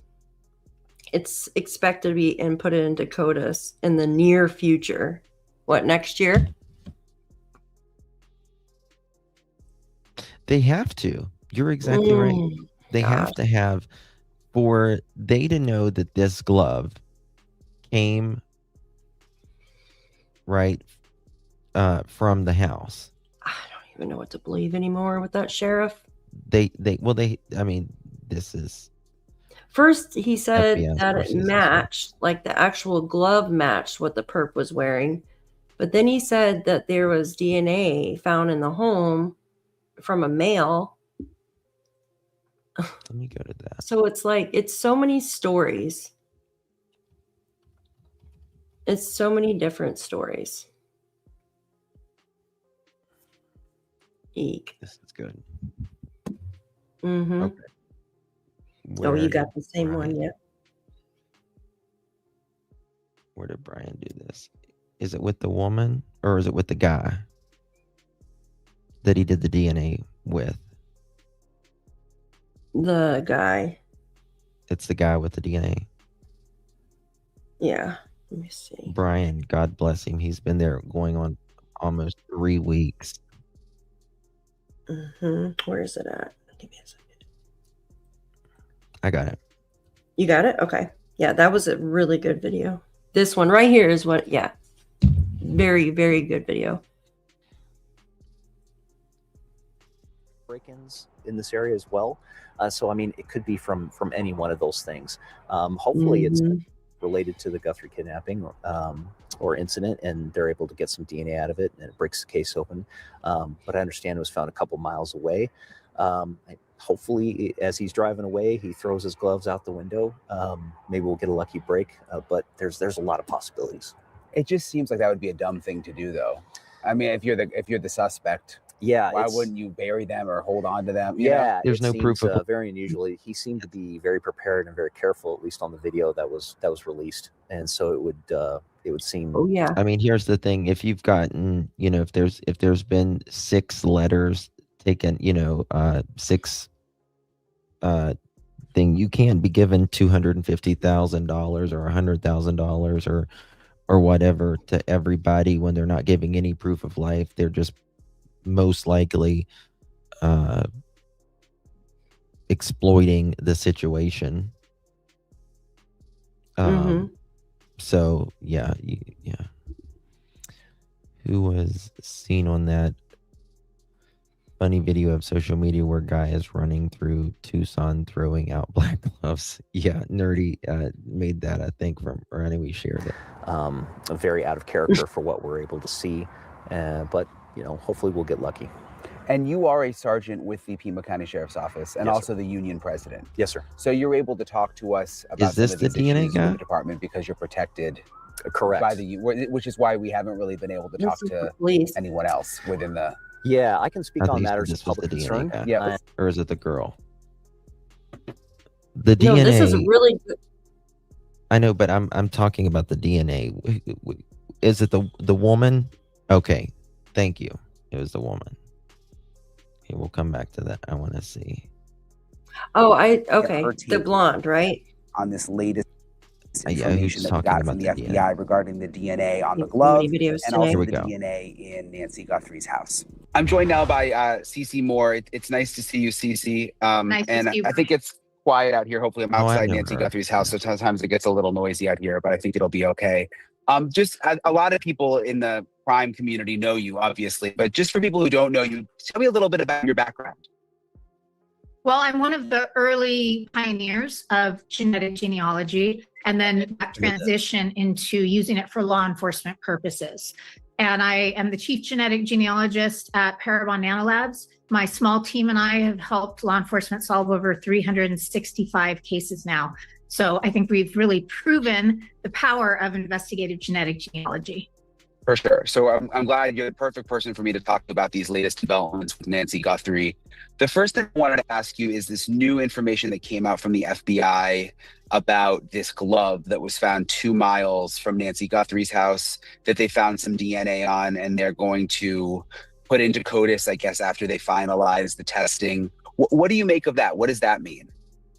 You know, it's interesting to me that they've agreed to put it into CODIS because that usually means that they feel fairly confident about it. They have very strict guidelines about what DNA is allowed in that database. That's good to hear. That's good to hear. Right? Yes. Oh, Maurice. So that leads me to believe that they have a reasonable belief that it could be from the crime scene. However, being 2 miles away, of course, I would obviously use great caution in coming to conclusions about who the suspect is just based on that alone. We've had a lot of cases where we have analyzed things like gloves and like other items in or near crime scenes. And of course, when you're doing that, it really requires that there is a lot more caution used because it very well could be an innocent person. Yeah, and a lot of people use those black gloves for different jobs. And like you said, the fact that it's 2 miles away. The sheriff also said that they found DNA in Nancy's house that doesn't connect back to Nancy and doesn't connect to anyone really within her. I use the bluish purple gloves. I think, well, they're more blue to clean. Circle, because apparently they've swabbed, like the workers that have gone in and out and the family members and stuff. That to me, is that significant? To me, that's much more significant because we know that's tied to the crime scene. Of course, it still doesn't guarantee that it is the suspect. DNA can last a long time depending on what the form is of that DNA. I've worked cases where we analyzed a drop of blood and it ended up being someone who'd lived in the house 2 years earlier. And of course, we know Nancy has been there for many years, decades. So she should have a pretty good idea. I mean, her family should have a pretty good idea about who has been in and out there. So that helps a lot. I am very optimistic about that part of it, much more so than the glove.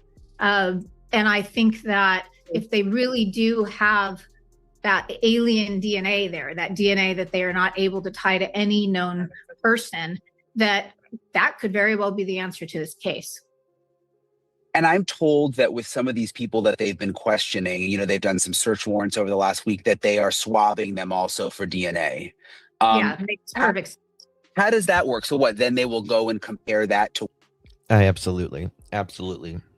Now, in my opinion, Lino Me says they may be surveillance on the person. They are pretending to move slow, but they are going to pounce. I agree with that, Lino Me. In fact, I believe they will be back at the house that they were at the other day.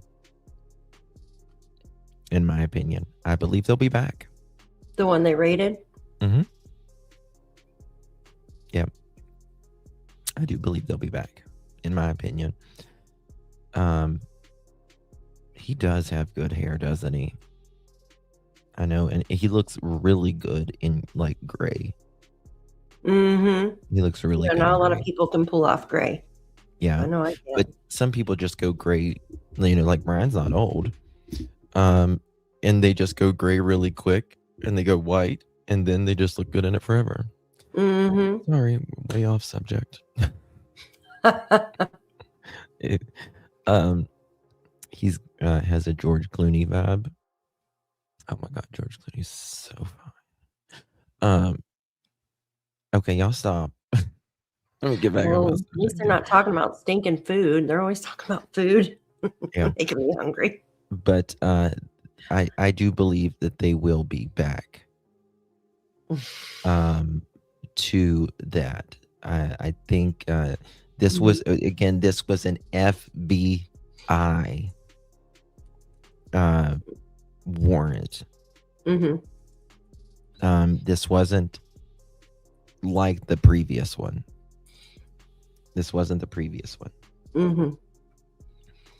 What they found in the house, or how does that work behind the scenes?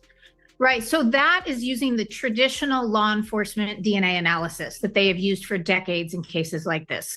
So that's just a straight profile, one-to-one comparison. Do any of those individual match any of, and does the DNA profile from any of those persons of interest match any of the DNA that was found in the house? If they did, that's obviously huge.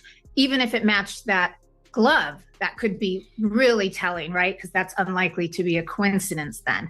That's not something that they would need to use genetic genealogy for. So that is just the traditional type of testing and comparisons.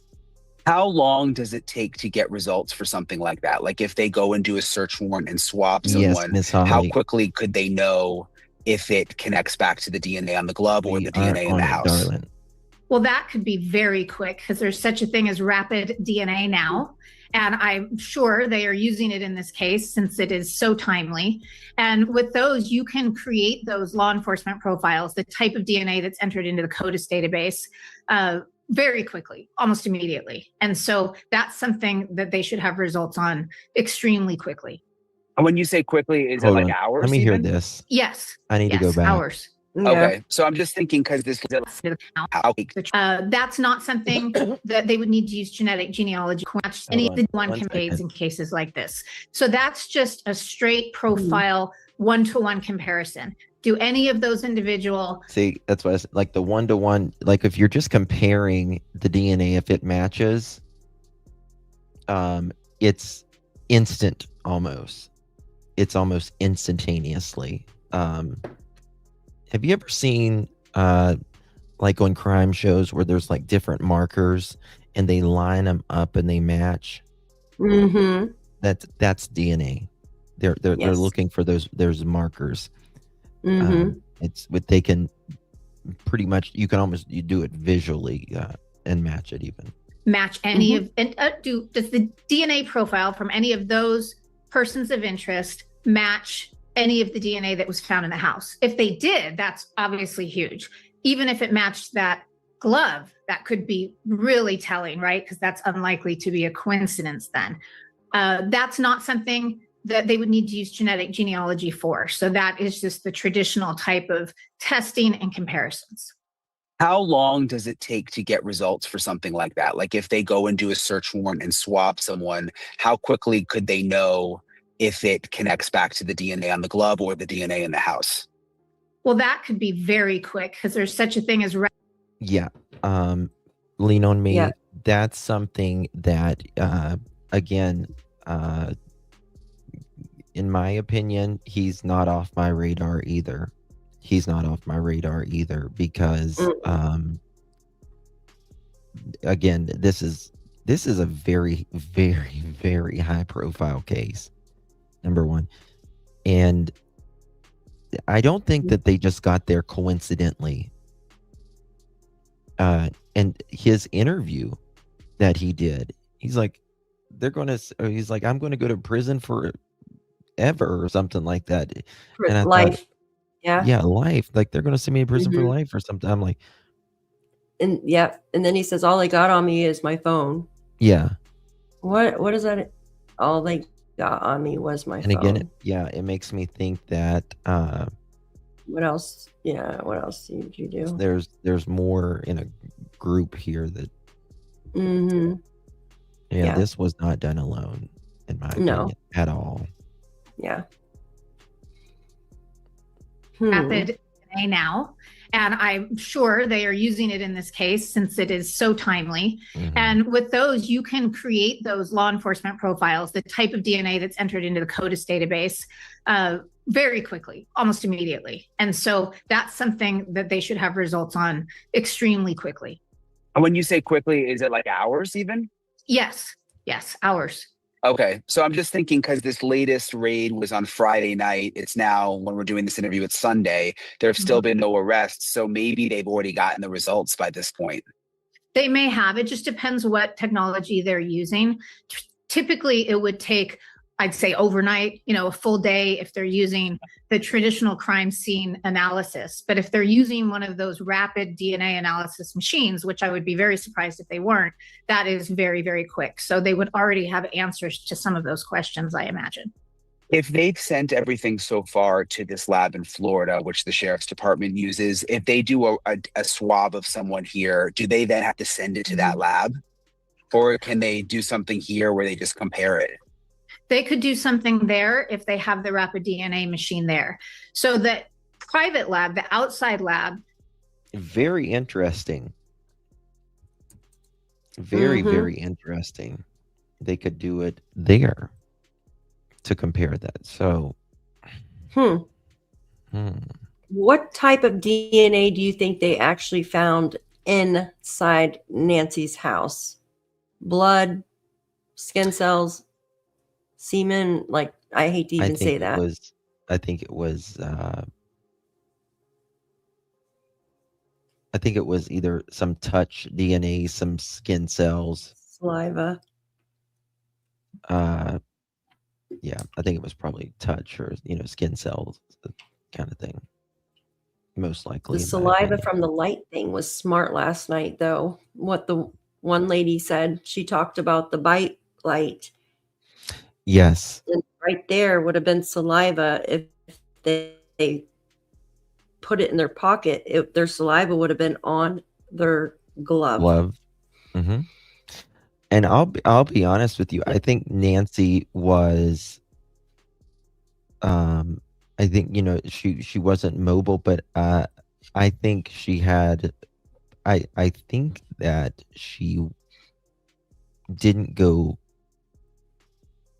I think she Easily. would have put up a fight as much as she could have, to be honest with you. If she heard them, that's the one thing.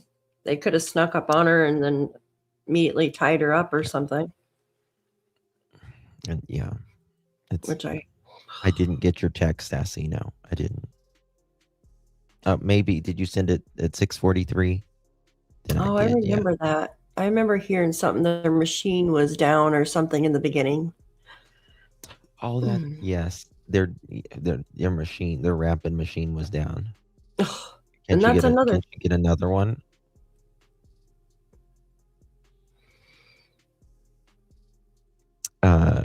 Says, I don't know how they can rule out all the members of the family when this could be. Thank you. I agree. When this could be a for hire without the persons identified. I don't know how that works, but what I do know, must be sending another text. Unless they just know exactly. Okay, that's a good point. That made me think right there. Ooh. If you know, if you can start ruling people out, then you have to know more. Right? Yep. Am I right or am I right? When you Yep. are Can say starting to rule cleared. people out, you know the direction it's headed. You're just waiting at that time. Or maybe they're doing a smoke screen. But hey, Again, It's what the up- confuses me more than anything is why, say it till I'm blue in the face, why were they at Tommaso and Annie's house over and over and over and over and over again? Because absolutely. if you needed, I mean, if you've got Nancy's DNA, her DNA's all in her house, Mm-hmm. you know, everything like that. Again, what I don't know. It's again, I don't know if we can trust the sheriff, to be quite honest with you. I agree because he's Until the FBI says the family is cleared or certain members of the family are cleared, I'm just not, because this sheriff has went and said so many things and backtracked and pulled back. Absolutely. And then they just upped the reward too. So I don't know if they knew more, and why up the reward too. I don't know.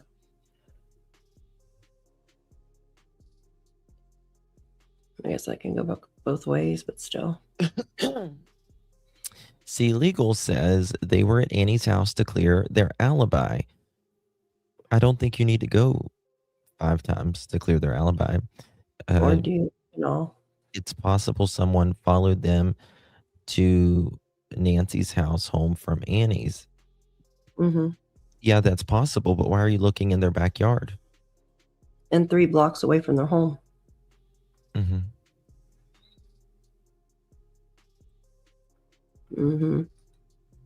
I don't know. I don't know. This is a very, very, very complex case.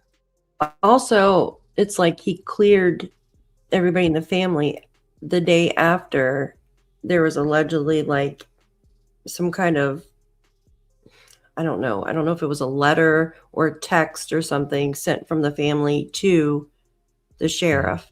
Remember how there was some articles saying that there was the some pressure on the sheriff. Wish I had that article. Well, and just day before yesterday, the sheriff said nobody was cleared, not even the family. Yeah, Day before yesterday. The day before, yeah. I agree. I don't trust anything the sheriff says anymore. Why can't Tommaso and Annie remember what they had for dinner that night, or what Nancy had on? I don't know if they can. I don't know anything about that though. I know. I've not heard that. Nancy was probably in her pajamas if she was sleeping. I would guess. I don't see too many people sleeping in their clothes, but I mean, hey.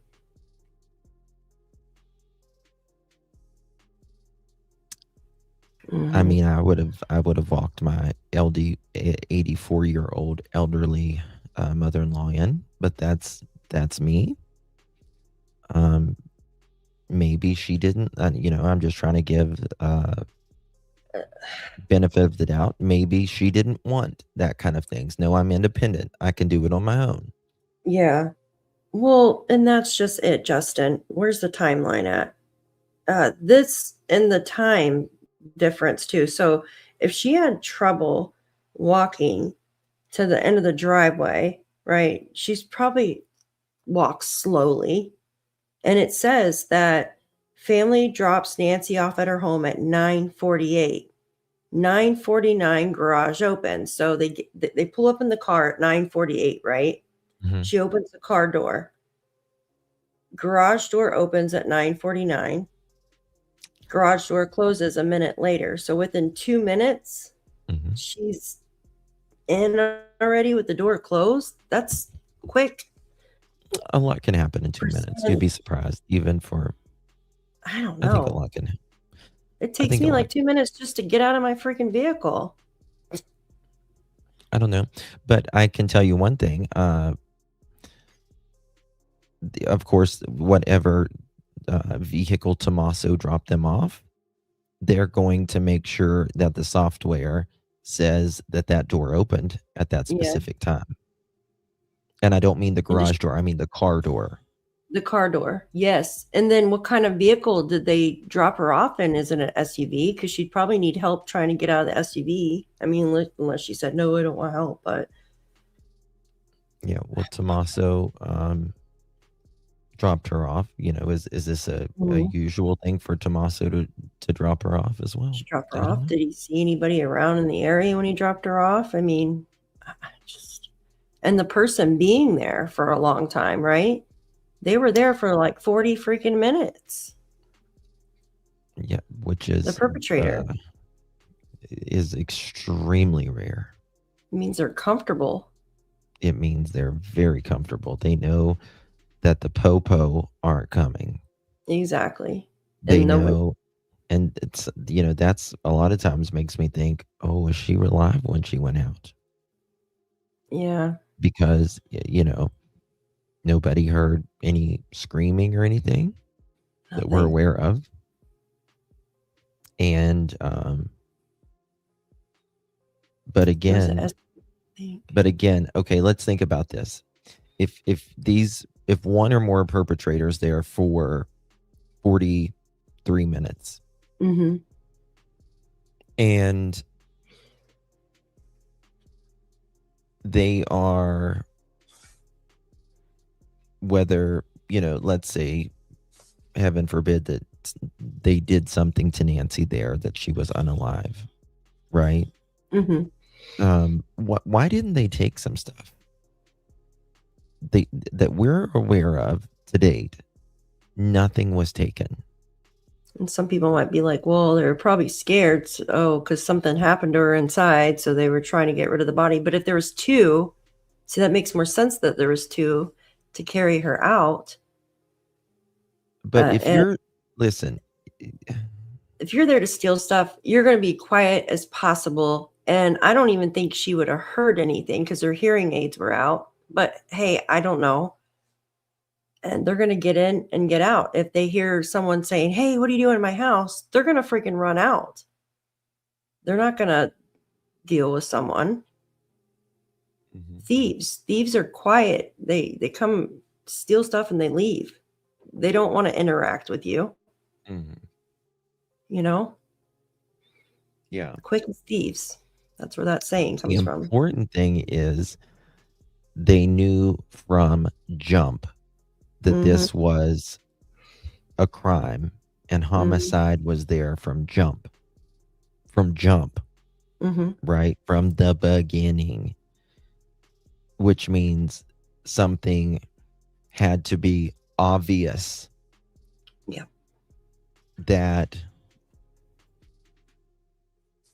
something went really bad. Mm-hmm. Regardless, alive or not. Something had to be really bad inside the house. And then we all think that Nancy was sleeping too. Maybe she was up watching TV. or I don't in a think she room. was up watching TV because I think she had to be somewhere very early in the Oh morning. yeah, church. Yeah. Well, what 11, 9 or 11, right? No, go listen to Chris McDonough from the interview room. She had to be somewhere early. Like this friend or something, like to be at that church service, she had to be there pretty early, from what I understand. He did a live last night with Vinnie Politan and some other. Yeah, but it says on that article that her friend wrote, or her friend. Hold on, let me see. Where's that article? I thought it said 11. Well, yeah, it was 11 o'clock in New York, so it would be 9 or 10 our time. Where is it at? Right, which means thank you so much, Miss Ginger. Good to see you, my dear. I think she recognized the perp, and I don't think he was expecting it. Also, that's an interesting point. It could be. Also, what is everyone's opinion? One perp or more than one? I would say absolutely more than one. More. Yeah, more than one. Yeah. Sorry if you covered this already. I'm late. Love you all. Love you too, darling. And thank you so much, my dear. Love your new photo.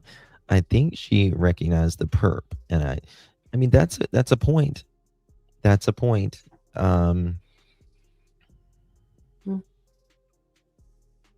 I think it almost, I don't know, is it, she could have recognized them or recognized their voice, if talking loud. You know what I mean? It's very, very possible. Thank you so much, my dear. Appreciate you very, very much, my love. Hey, Serenity. Thank you so much, my dear. Appreciate that. I think it was the interview room last night. Yes, said thieves don't usually wear ski masks because it covers their ears and they don't hear very well. That's interesting. I didn't get to watch all of it last night, but that could make sense. That could make sense. But your ears can really identify you. Your ears are very unique to you as well. But that very true. Very true. That could be a point. I'm going to go back and listen to that, Serenity. If you know where the timestamp is, please send it to me as well. I really don't know how to know nothing was taken, especially if it was small items. I doubt the family went through everything carefully. And that's true. They may not know everything their mother has, right? Everything their mother has. But, it's almost certain, in my opinion. What's wrong? Oh, I was just reading something somebody said. Okay. I think it's almost certain that Annie would have a key to this, to the home, right? Your 84-year-old mother, who is not very mobile. Certainly, if something happened and she fell and, we've all of us who has, an aging or elderly family member that we're really close to, we got a key or a password because, if they fall, break a hip or whatever. Yep. Motocross wear the underhelmets. Interesting. Yes, because she opened, they hit her. I wonder that as well. If she went to the door. But again, a thief's best friend is sound. A thief's best friend is sound. Well, it's a double-edged sword, I would say. It depends on how you look at it. Right? it can drown out, but it can also, like, if it's a very quiet area and someone's loud and there's people close by, it can go the opposite. Yeah, I just don't think. No, she And was also, sharp as a tack. Her yeah, memory was great. if you look at the other videos too, the other ring videos, you can tell those people are there for one thing, and that's to steal stuff. Like, I mean, they're checking car doors. This person didn't like check anything. They were getting The into ones we that. can't, the ones we don't know are related. I want to make that clear. Yeah. Yes. We just the other ones that they showed, the ones we don't know Yeah. if they're related. It was in the air. Yeah. Now we don't have all of the video. It would be nice to have all the video, Mhm. but this person was on a mission. Yeah, I don't think they were there just to rob her. No, There's just nothing that will convince me that me either. you're just not going to convince me that they was just there to rob her. And then this ransom note suddenly goes into two local stations and TMZ. No, not a chance. All right, let's listen. Is going to be most useful when it comes to creating a SNP profile, which is what we use for genetic genealogy. Many labs, including crime labs, the FBI, many others, are able to create that traditional STR profile, that short tandem repeat profile. That's what law enforcement has used for decades. That is what they use to charge someone with a crime and eventually convict somebody with a crime. And so there's a wide capability to do that. So they could have sent it to their own crime lab there in Arizona. Exactly. They could have sent it to the FBI for that, or they could also have DNA Labs International in Florida working on that part of the case. That's a much more quick process as compared to creating the SNP profile and trying to perform genetic genealogy on it. Yeah, when I think of genetic genealogy, I think of the Koberger case, which I think is the first time that a lot of people had ever heard of that. Mm-hmm. Is it essentially where they go? Well, tell me could they use it in a case like this? Okay, Oh, guys, absolutely. In fact, we're going to get right back to this, but Brian Enton actually just dropped a tweet that we're going to go to, and we'll get straight back to this because I do want to hear about this DNA. This is just coming out from Mr. Enton. FBI agents have been to several Pew Pew stores, GUN stores in Tucson, with a list of 40, F-O-R-T-Y, 40 people and their photos, looking to see if any of them were in the store or purchased a weapon. Now, that's very interesting. 40. Now, that's a lot of people, though. Do you think our person's going to buy I'll just say sidearm or something like that, locally? Do you think they're going to buy everything locally that they needed? I mean, this could be a stolen Pew Pew. It could be, whatever. But why are they looking for a Pew Pew? How do we know? Well, I mean, we know that there was a GUN on his, with the strap, how do we know? That he had between his legs there. Yeah, how do we know what type it was and stuff? I think they could probably tell that, couldn't they?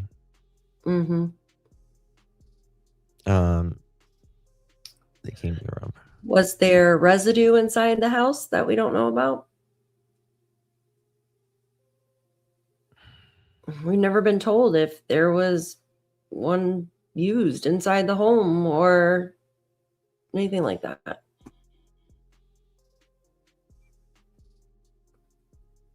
If there was residue from one, then they could take that. or a shell and go around to stores that carry them and look that way. But Yeah. I think they're just doing the process of elimination with stuff like that right now. Well, obviously with everything, but I feel they don't really have much. I really don't, because everything has been so delayed. I think they have a lot more. You think so? I do.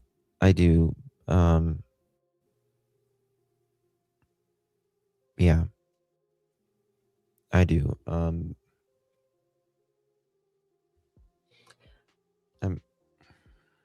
Yeah, I do, because I think they're just waiting for certain things back. I made a point earlier. I'm trying to remember what it was. I said if they didn't have it, then they wouldn't. Oh yeah, with the DNA.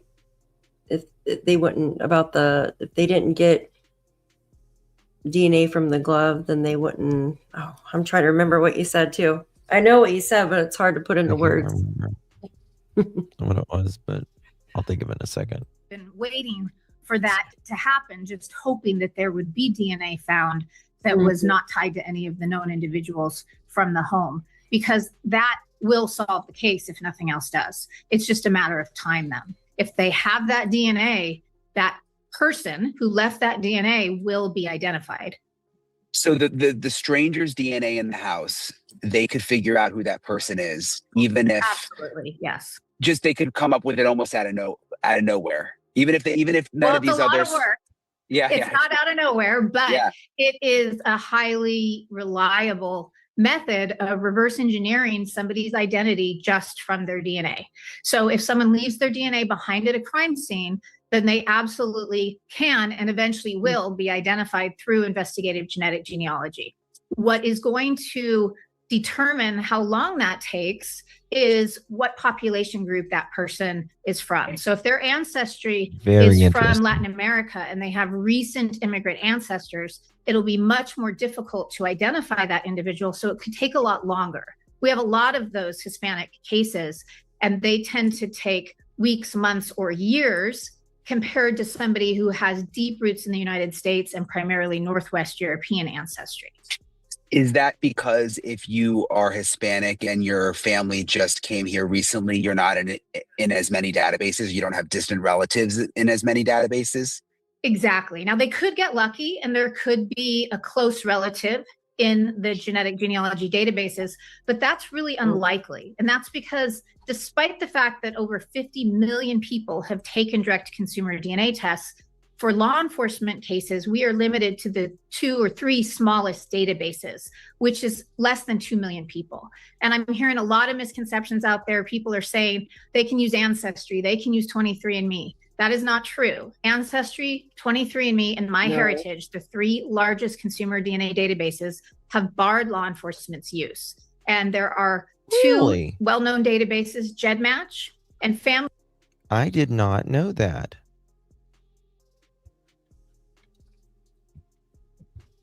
That's new to me.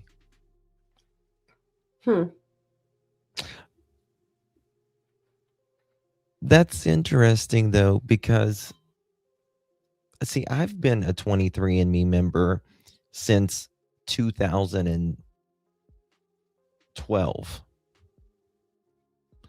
And I remember you could check a box whether you wanted like your DNA to be able to be shared with like law enforcement stuff. So it must have changed the law since then, I guess. I've never done it, so. So they use just GEDmatch now. Okay, we're gonna go to Brian. 1 second. I know, Card Shop Mom. What is it? Oh, Card Shop Mom. Yeah, nobody trusts the sheriff. I just can't. Okay, something just 1 second. Oh, yeah. Bought out the data. Okay. Oops. I love the way Brian waves every time. Hi, guys. Hey guys, so some new information that I was just able to confirm. There are several gun stores in Tucson where the FBI has shown up and has brought a list of 40 names and 40 photos. So 40 names and 40 photos, and is asking the gun stores to tell them whether or not these people have been inside the store or whether or not they have purchased a gun.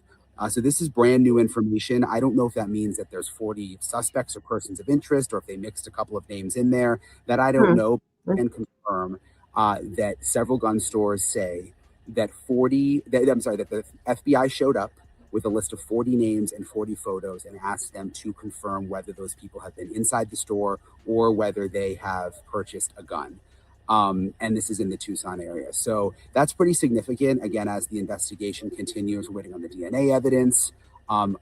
Libby Dean, one of my coworkers, is reporting that the DNA has not been put into CODIS yet. The DNA from the glove that was found, that should be happening soon. That's the federal database where they can kind of cross-reference it against other suspects. So just wanted to give you guys the latest. Hey guys. So no DNA for glove yet. I mean, 40, that's a lot of people.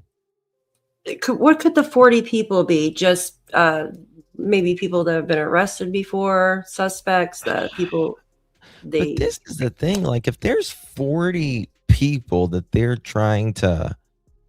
That bought. So that means people that are legally able to buy. Well. Because yeah. people can't buy them if they've committed crimes before, right? Yeah. You can't, if you have certain charges, you can't buy them. That makes, Aunt Shell, that makes me wonder. That makes me wonder if they don't have a lot. Let's see. And someone to go into a store to buy it, they have to do a background check.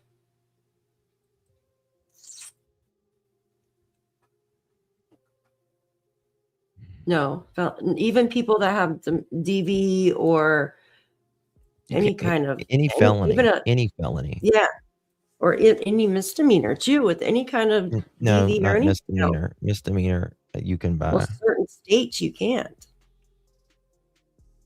A misdemeanor? Yeah. Pretty sure. Yeah. I'll Google it. Hold on. Whoops. Pretty sure. Mm-mm.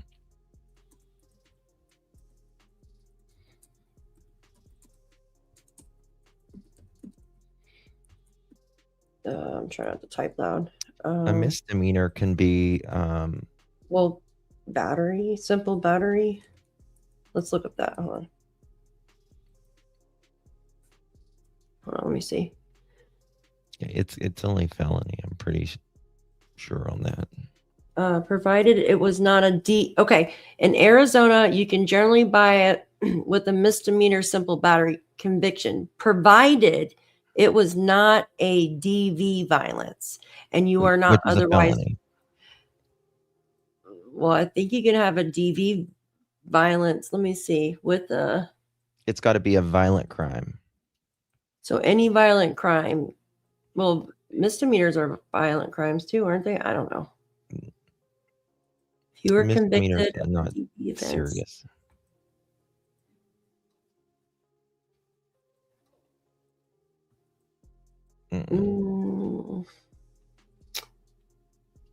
Let's see. In Arizona, only felonies or misdemeanor Okay. In Arizona, only felonies or misdemeanor DV convictions generally prohibit your rights. Yeah. Major news here. Major news. That's about this car. Michael Ruiz from Fox News. That says a neighbor. Okay. There was a vehicle with what appeared to be significant front end damage that we showed you guys earlier. We was talking about this. Update. A neighbor tells Dugan Ramirez that the car was towed at the direction of State Farm, the insurance, not law enforcement, because it was totaled in the crash last week. So this car that we talked about earlier, that people said that there was no report on, no crash report. This was towed by State Farm, not law enforcement. Not law enforcement.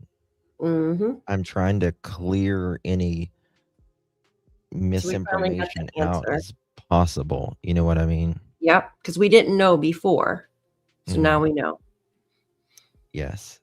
So this has nothing to do. It's just because the insurance wants to take over it.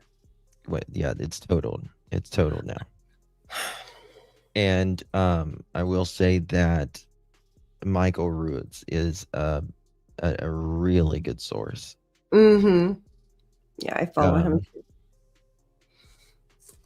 So a couple of things that we know now is, okay, another update.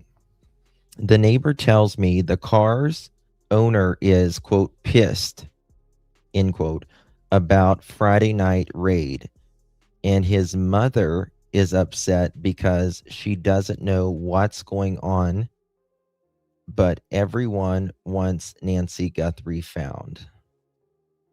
So that's a 70-year-old lady that he lives with, or his mom. I can imagine that. The Range Rover car that we're talking about. Okay. Right, two different cars. Okay, so this isn't the guy with the 70-year-old mom. Oh my gosh, there's so many. This is. Okay, I see what you're saying. Okay. So two different tweets. Two different tweets came in. Good sources here. Okay. So the first thing that I was originally telling you is that, go here. This car, right, that everyone thought was something. This was towed from State Farm Insurance, not law enforcement, has nothing to do with anything whatsoever. This one, the Charger. Now, second thing. Actually, let me go back here. With the raid that they did the other night, with that's linked to the Range Rover. Got me? That's linked to the Range Rover. Remember, they pulled that guy over, and then there was allegedly two guys in the house and the elderly mother. That was the federal raid. Remember, I think that they'll be back there. Yes. Okay. Michael Ruiz tweeted. He retweeted rather. The neighbor tells me the car's owner is pissed about Friday night's raid. And his mother is upset because she doesn't know what's going on. And remember, the neighbor who was the neighbor who was like an attorney. Remember, the elderly mother, she couldn't go in her house. She couldn't go in her house. So, yes. She couldn't go in her house, so she stayed over at the neighbor's house, and she didn't know what was going on. She didn't know what was going on then. Like, she was so confused. This poor 70-year-old woman has no idea what's going on with allegedly people in her house. Mm-hmm. I feel really bad for her. I do too. I do too. Wasn't the Range Rover up for sale? The Range Rover was sold a week Prior. Yeah. prior to Nancy going missing. Mm-hmm. Yeah. You don't think she's confused, OG? I don't think the 70-year-old woman knows. I don't think so either. I don't think she knows. Innocent bystander. But she might. She might. But I think there just might be some heathens in her family, and she doesn't know.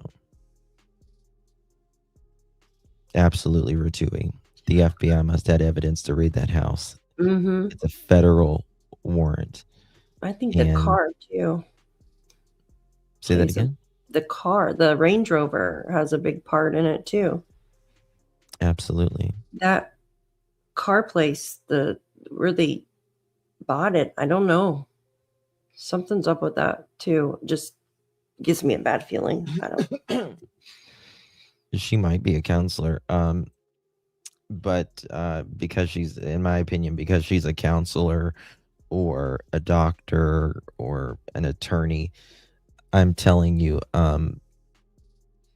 whenever you have someone in your family that's a professional like that, whether they're a doctor or anything, it all goes out the window when it comes to their family. Mm-hmm. Again, look at the Tepe case. Spencer Monique Tepe. Yeah. And I even overlooked the ex-husband because he was a doctor. Mm. And I feel stupid for that. Well, I mean, it's, you know. When you look at doctors, they're supposed to heal you, not hurt you, you know? You think it's a MNS thinks it's a cartel operation. I'm not. I completely disagree. Yeah, I don't think so either. Yeah. Yeah. I think, well, I mean, again, Claude Queen says that Range Rover was their suspect, and that is what the sheriff. Think about this, Daphne. Mm-hmm. Because Claude Queen brings up a great point. The sheriff is quoted of saying the Range Rover was their suspect. Yep, and that was put into evidence. Mm-hmm. So the Range Rover is this. You know, I said something earlier, and people might think this is stupid, but what if, this is allegedly my speculation, what if something's going on where the place that sells the vehicles, right? And what's the best way to get rid of evidence? You sell the vehicles. If you're doing crimes in those vehicles, clean up the vehicles. You have the perfect place right there. You can clean them, paint them, do whatever, and then sell them. They're no longer attached to you, except the place where, you know what I mean? Mm-hmm. They belong to someone else. Anything is possible. I personally don't think, you know, I That's don't a lot. personally don't think that, but is it possible? Yes. I think that there could be. I think that I don't want to talk about a business, a specific business, because that's, you know, a lot of, you know. So we're not talking about that specific business. She wasn't mentioning that specific business right there, but just, I was just saying what it is in general. Yes, exactly. But I know that a lot of these in the past, these little hole in the wall dealerships or business, they use it for other, you know, it's their front. Their front. And they have a lot going on in the back. Exactly. If you know what I mean. I'm not saying this specific business or any business in general. But kind kind of like Grand Theft Auto kind of thing. I mean, yeah. Yeah. Well, a lot of I know a doctor. He actually he's from Africa, and he sends like a lot of vehicles over to Africa. Specifically like luxury vehicles, and they're just average luxury vehicles. Like they're older, but they're well taken care of. But he sends them to Africa because like they pay a substantial amount of money for vehicles that are luxury. You know what I mean? So like there's all kinds of ways that people to do it. Like and I'm like, damn, doesn't that cost a lot? Like, should I ship a package to the UK that's this big and they charge me $200? How much is it to ship a car? Yeah, I know, right? It's like Tier, let's see you get a better theory. I'm sure you don't even have any brain cells to come up with one. Who is it? Go Who is kick it? rocks. Oh, does somebody need some tension? Yeah, Tier needs a diaper change. Go on. Freaking stupid. Let me play. Gotta have one every night. Bye. Oh, Yeah, Lord. Tier 1 lawn dude. Did I hit a nerve? I guess. It's called sarcasm. Yes. Dipshit. Especially in California. Yeah.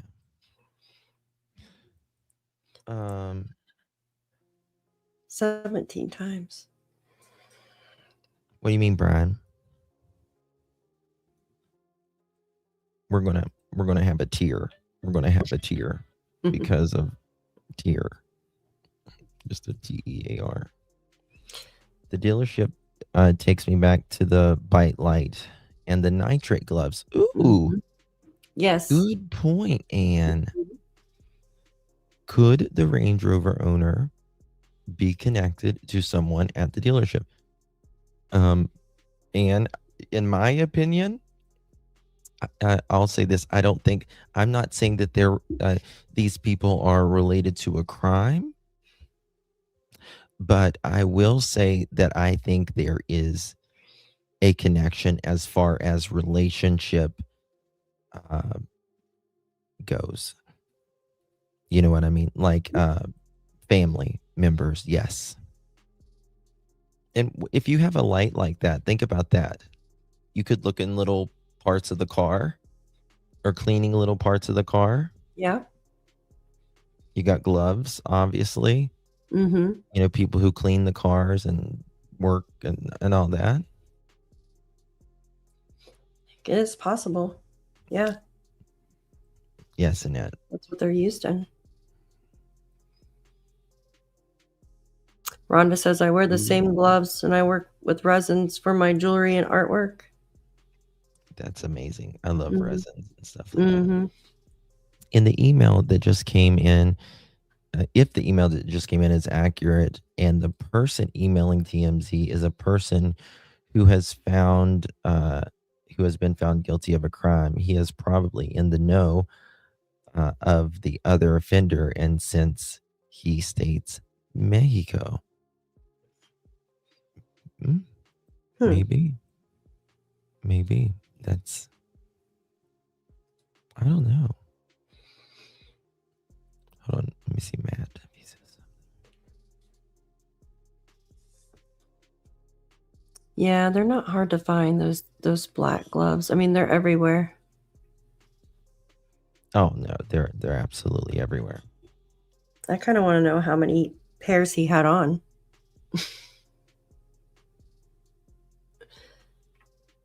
I think a lot. Yeah, and layers of clothing too. Lots of layers. Is there any validity to the APS card in her drawer, the Adult Protective Service, if it was marked 3 like I'm hearing, it was marked 3 like I'm hearing, she's been marked as in danger of being exploited. Well, so that came after, I'm pretty sure, didn't it? Mhm. You know something that's think about this. This just made me think of a theory that I've never thought of. Never thought of. Let's say, for instance, Nancy was being exploited and someone caught wind. A neighbor, a family member, Mhm. a friend. And she may have not even thought she was being exploited, but she has refinanced her house 3 or 4 times. And someone reported her to Adult Protective Services, reported the situation to Adult Protective Services. And they caught wind of it. Or Nancy, well, let me just say this, that the person that was exploiting Nancy in this theory caught wind of it, and they had her kidnapped before Adult Protective Services got there.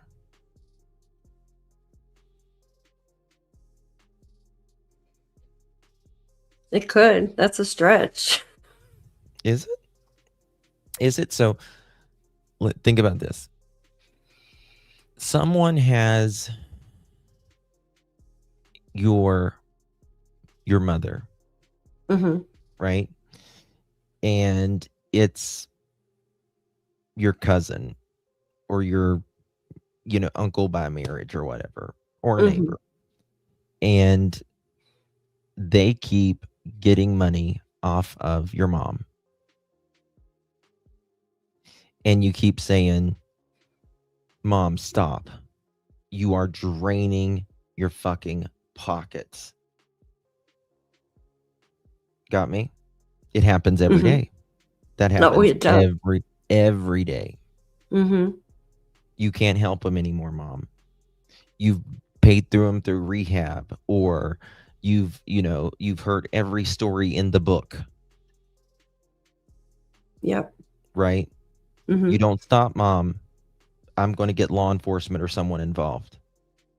You're 84 years old. You don't need this stress in your life anymore. Mhm. Okay? You call Adult Protective Services. And someone gets wind of it. You know, like neighbor. Yeah. what the person, yeah. Like and you kidnap her. You kidnap Nancy, the person that's being exploited, before Adult Protective Services get there. And So they don't really know that she's missing. They just put a card in the door. Because that's what CPS does. Yeah, I thought that was so freaking weird when that Mhm. card. Just a theory that I haven't thought of. Yeah. I'm thinking about it right now. It's interesting. Mhm. Yeah, because it happens all the time. There's It that happens one every day. We all know there's that somebody one that always. it's I your lost my sister, your brother, your aunt, your uncle that's always going, look at Daniel and Jane, or Daniel and Malaya, Yeah. from Jack and Lily's case. Mhm. Yeah, with her They grandmother. exploit the shit out of a moocher. Mhm. And it's somebody that feels like they're owed something. all the time. Like everybody owes them something that they deserve. Yeah. Someone just texted me, and that made me think. Well, yeah, because that card. I found it to be very, and it's still there, isn't it? Isn't it still there in the door? Well, As of I now? think that they might have taken it out by now. Hey, Magdalena, thank you so much, my dear. Appreciate you very, very much, lovelies. If you received that, make sure you thank our beautiful Magdalena. Thank you so much, love. But, again, three or four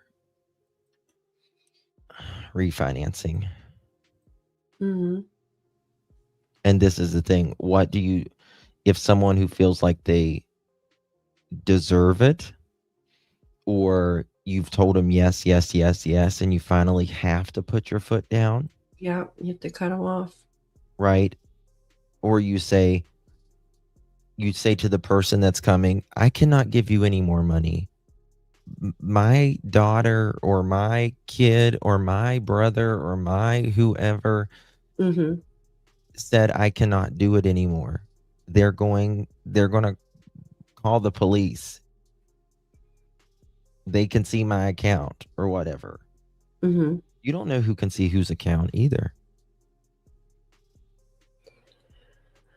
Exactly. It'd have to be somebody in the family, though, you would think, though. You'd be surprised. Or a close friend. Don't know.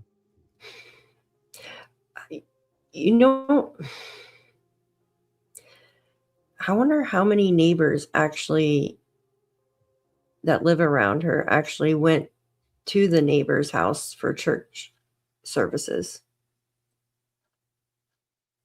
How many what? Like, how she was supposed to go, because, we were just talking about neighbors, like, and how she goes to church in the morning on Sunday at the neighbor's house. I wonder if other neighbors in the area also go to this neighbor's house to watch church services, or if it's just Nancy and I can't remember what her name is. Yeah, it's not any of the neighbors. I'm almost certain on that. I was watching a person who said financial advisors will actually tell elderly to keep getting money out of their house. I don't know if it's good advice, but it's what they said. Yeah. It's really sad. I don't see how, again, you don't know anyone's financial situation, right? But I don't know how Nancy is 84 years old, right? And why she would need to refinance her house 3 times. She's very established in Tucson. Her daughter makes mega money, right? She's been in Tucson since the 70s. She's lived there since the 90s in that house. Yeah, and that's the thing. And when she I don't remember the exact dates. I know one was like in 2008 or something. That was like the worst freaking time to refinance your house. And you would think if she owned her home since the 90s, it should have been paid off. So who was, you know what I mean? And I'm not saying, okay, it's, a lot of people refinance their home. But the thing is, 3 times, and she's a very established person, just like Justin said. But to refinance it around 2008, that was when the housing. You can check Beauty Lover. That was when the freaking interest rates like flew up like crazy. Remember, that was like the worst housing crisis ever in the United States. Oh, that was the Great Recession. Yes, 2009 or 2008-9, and that's around the time it looked like she refinanced. So that just doesn't make sense. But why would you take it out then, though? I don't know. Regardless, I just don't understand why she would refinance 3 times. But Yeah. again, you don't just know, people do different things with their money. Yeah. Yeah.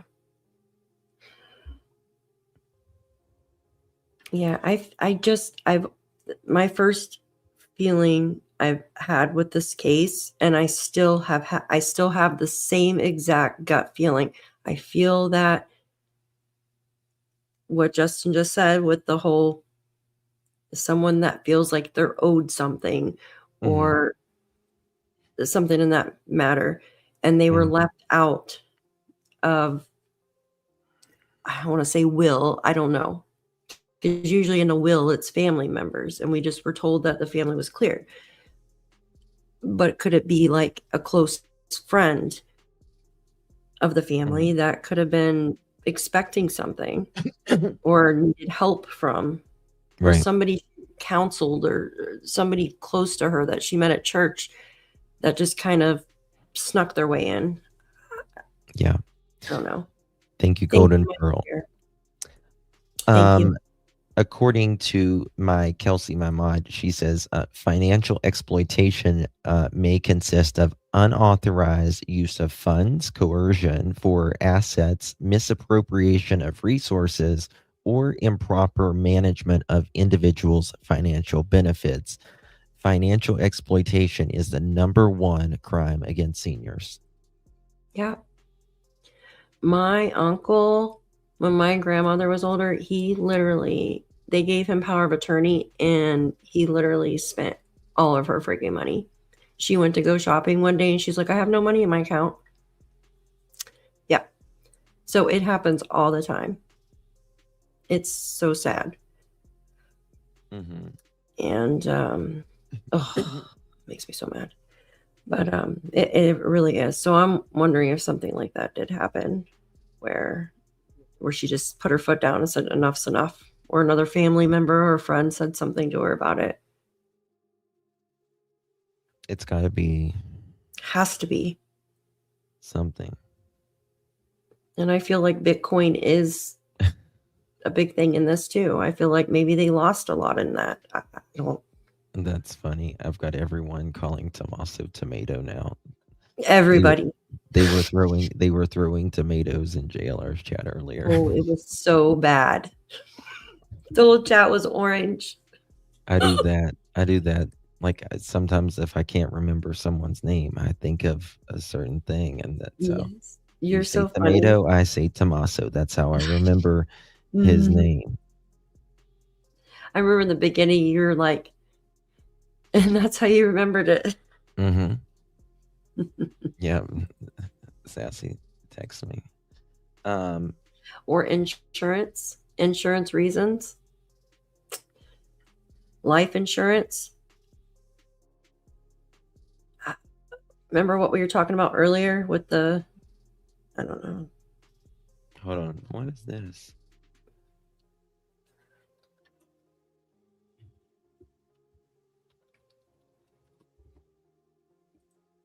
I mean, there's always a motive to it. What is a motive to take an elderly lady from her home in the middle of the night? It's just, maybe she gave it to the church.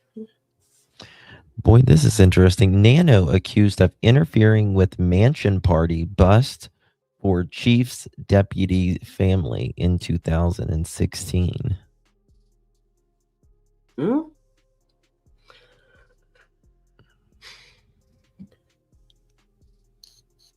In August, this is September 22nd, 2016. In August, Pima County Sheriff Chris Nanos told reporters that his office would get the culprits behind the destruction of expensive homes during mansion pirates. Yet this week, Nanos maneuvered to the end that investigation and allowed key evidence to be destroyed.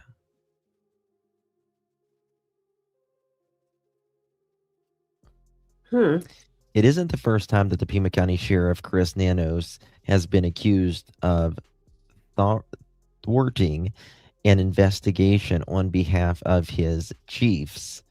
But many hope it is the last time Nano's tendencies leave Pima County residents victimized twice. According to the source, a joint operation involving the Pima County Sheriff's Department, Marinara School Resource Officers, the Tucson Police, and the Oro Valley Police Department was brought effectively to the end when officers attempted to arrest the nephew of Chief Deputy Chris Radtalk. I think it's the juvenile, a student at Empire High School, was identified as one of the 80 associated adults and juveniles between the ages of 15 and 20 years who allegedly broke into a high-end vacant properties for parties. The group is accused of leaving homes in shambles, including broken windows, holes in walls, and in one case, according to KVOA, reported a door was ripped off its hinges. The Pima County detective identified 18 students and they interviewed and obtained a prosecutor warrant for the Pima County Superior Judge to seize all cell phones and evidence. The potential charges included first-degree criminal trespass, felony 6, criminal damage greater than 10,000, criminal damage greater than 5,000, burglary on the second degree, all of that. Detectives watched as tweets went out to the suspects to delete any of their information on their phone. Damn. The juvenile called his mother. Within minutes, all detectives and investigators were told to stand down by order of Sheriff Nanos. Sources report that officers were advised that no one was to be arrested and was not to take any of the cell phones. All collected evidence was returned. Detectives watched as tweets went out for suspects to delete any of their information on their phones. Later, detectives found that the cell phones were set to factory reset or erased. Combined damages cost $50,000. I mean, it's not the end of the world. But if you want to see that, you can read the rest there. Thank you so much, Miss Serenity. My mother-in-law got a call saying my son was in jail in Vegas and needed to get $10,000 to get him out. She gave this person the money. Oh my God. Gosh. My son has never been to Vegas. Oh God, Serenity. Oh my God. It can happen to anybody. It can really happen to anybody. Yeah. One time I got a call saying my electric bill was getting ready to be cut off. My electric was getting ready to be cut off. And I had just paid it. And I was like, okay, thank you.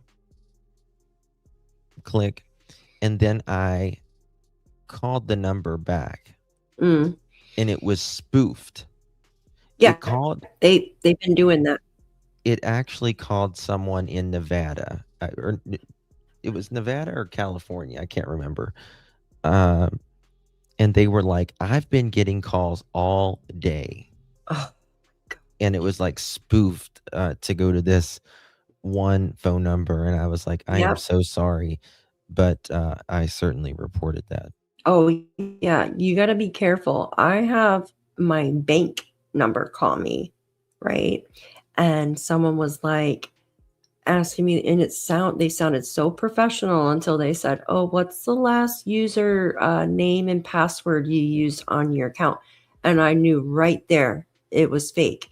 And I'm like, oh my gosh, these people are getting so good. They can spoof the number to make it look like your actual bank or anything. Yeah.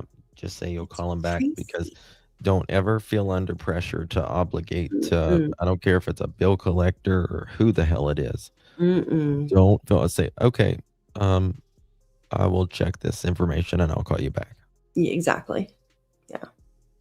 Oh, it's horrible. 2024 supervisors vote to request investigation.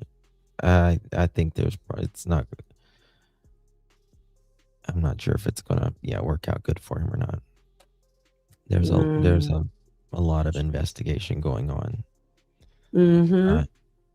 In my opinion. Daff, do you have anything you want to? No, where do you think, I do want to ask everybody, where do you think we go on from here on out? Do you think the sheriff is going to be out of this soon? Like, it seems like he's getting a lot of backlash from everyone, from every side. And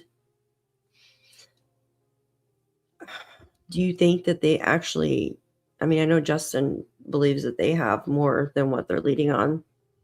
I believe they got leads, but yet it's kind of I don't know, after the 40 people, but Nerdy Addict put, which lucky 40 Tucson residents will the SWAT bust through the doors and their phone seize next?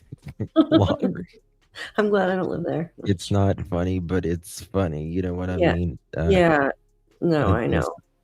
I mean, they've already busted. It's like, you just usually don't see anything like that in a case. I've never seen anything like this in my life, you guys. I haven't, other than in a movie, like we said the other night. I mean, it's stranger than fiction. It is stranger than fiction. When you have a sheriff who's like working against, right? Feels like it. And then flip-flops, says one thing one day and the next day is completely opposite, or denies saying it.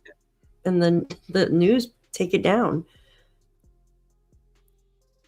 Yeah, it doesn't. I agree. Yeah. Oh my goodness.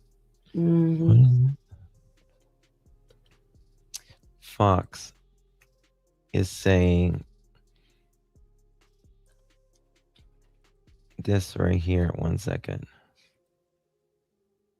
FBI gives update on DNA from glove in Nancy Guthrie case.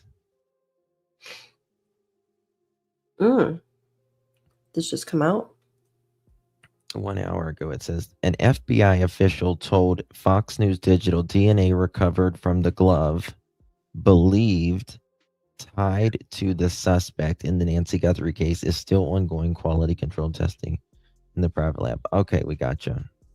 Okay. We already know. Okay, 53 minutes ago. Former FBI analysis believes Guthrie suspect amateur Savannah's latest message tailored to him.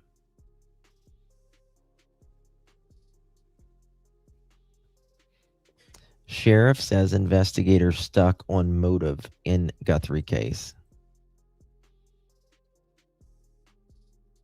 They ain't got shit.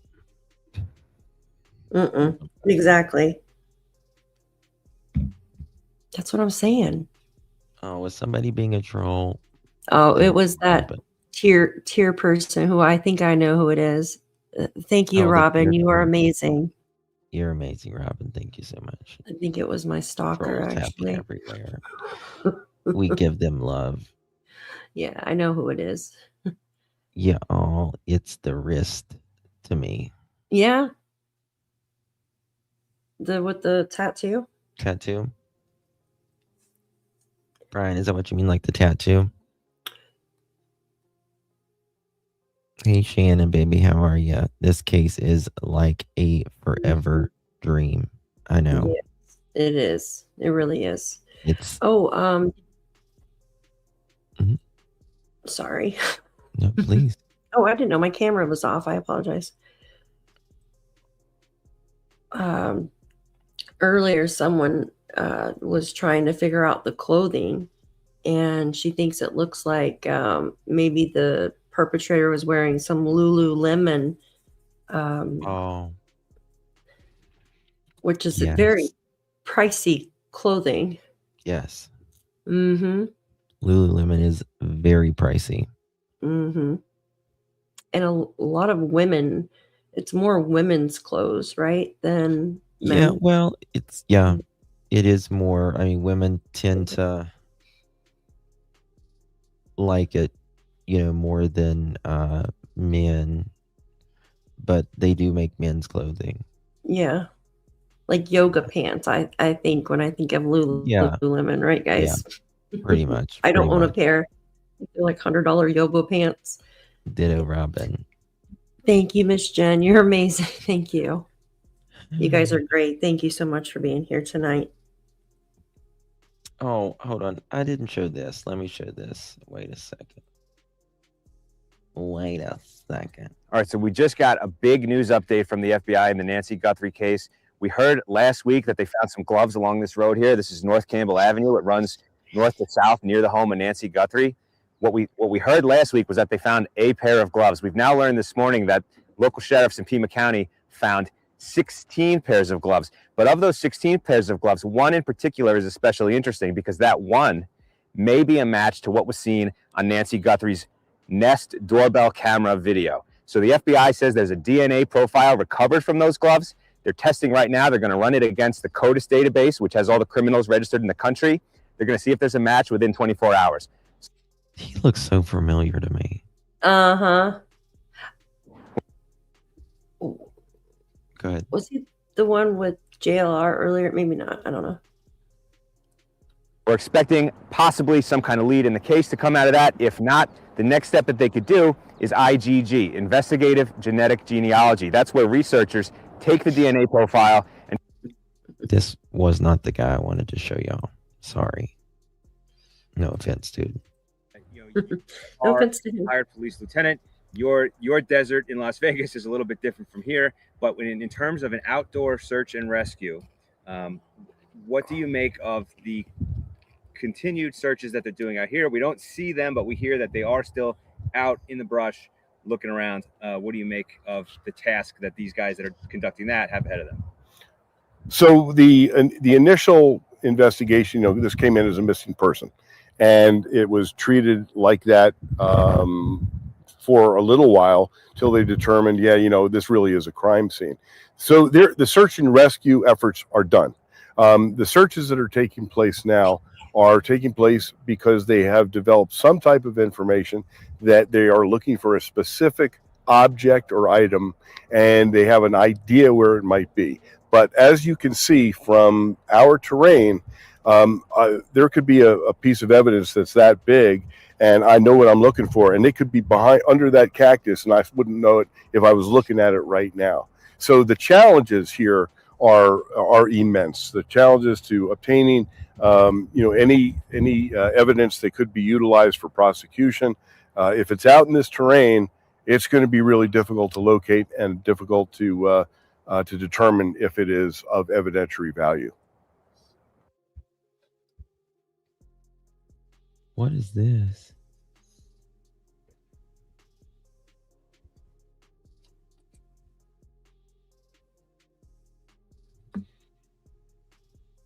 Okay, sorry. Okay. All righty then. Oh, yeah, I agree with that. They should not be littering the gloves anywhere. Not at all. I agree. Not at all.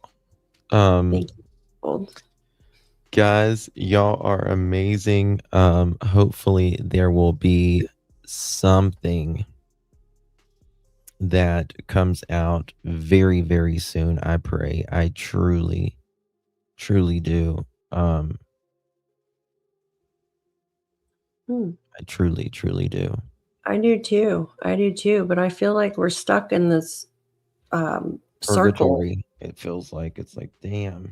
Yeah, and people are kind of like, we were all like crazy, like trying to figure it out, and it's exhausting. I just can't imagine Savannah right now. I know, I can't imagine either. It's mentally exhausting. And to have your mother, we always talk about children, missing children. And then you have a missing, woman who's a mother. Not knowing in general is just is baffling. And then the sheriff says families cleared, even their spouses. After yesterday, he said no one's cleared. Tomorrow he's going to come out and say, I never said that? Yeah, it wouldn't surprise me. It wouldn't surprise me a bit. It wouldn't surprise me either. Yeah. Yeah. All right, guys. Thank you all so much for joining us. Really, really do appreciate you. Great show. And if anything happens, we'll be on it. You can bet your butt. We are seriously searching this case 24 freaking hours. It's insane how much time we put. It's crazy. I know. First thing in the morning. Did you see this? Yeah. Did you see? I'm usually blowing Daphne's phone up while she's asleep, and I usually lay back down a little bit in the morning after everyone's out to do their day at my house, and she's blinging mine. Then bling, bling, bling. I wake up and I'm like, all right, let's jump on it. I've even been going to bed after freaking 10 o'clock at night. Like, I stayed up until 1 o'clock in the morning the other night, guys. That's not normal. I know. I was like, Daphne is up at 1 o'clock in the morning. The world There's is ended. something wrong.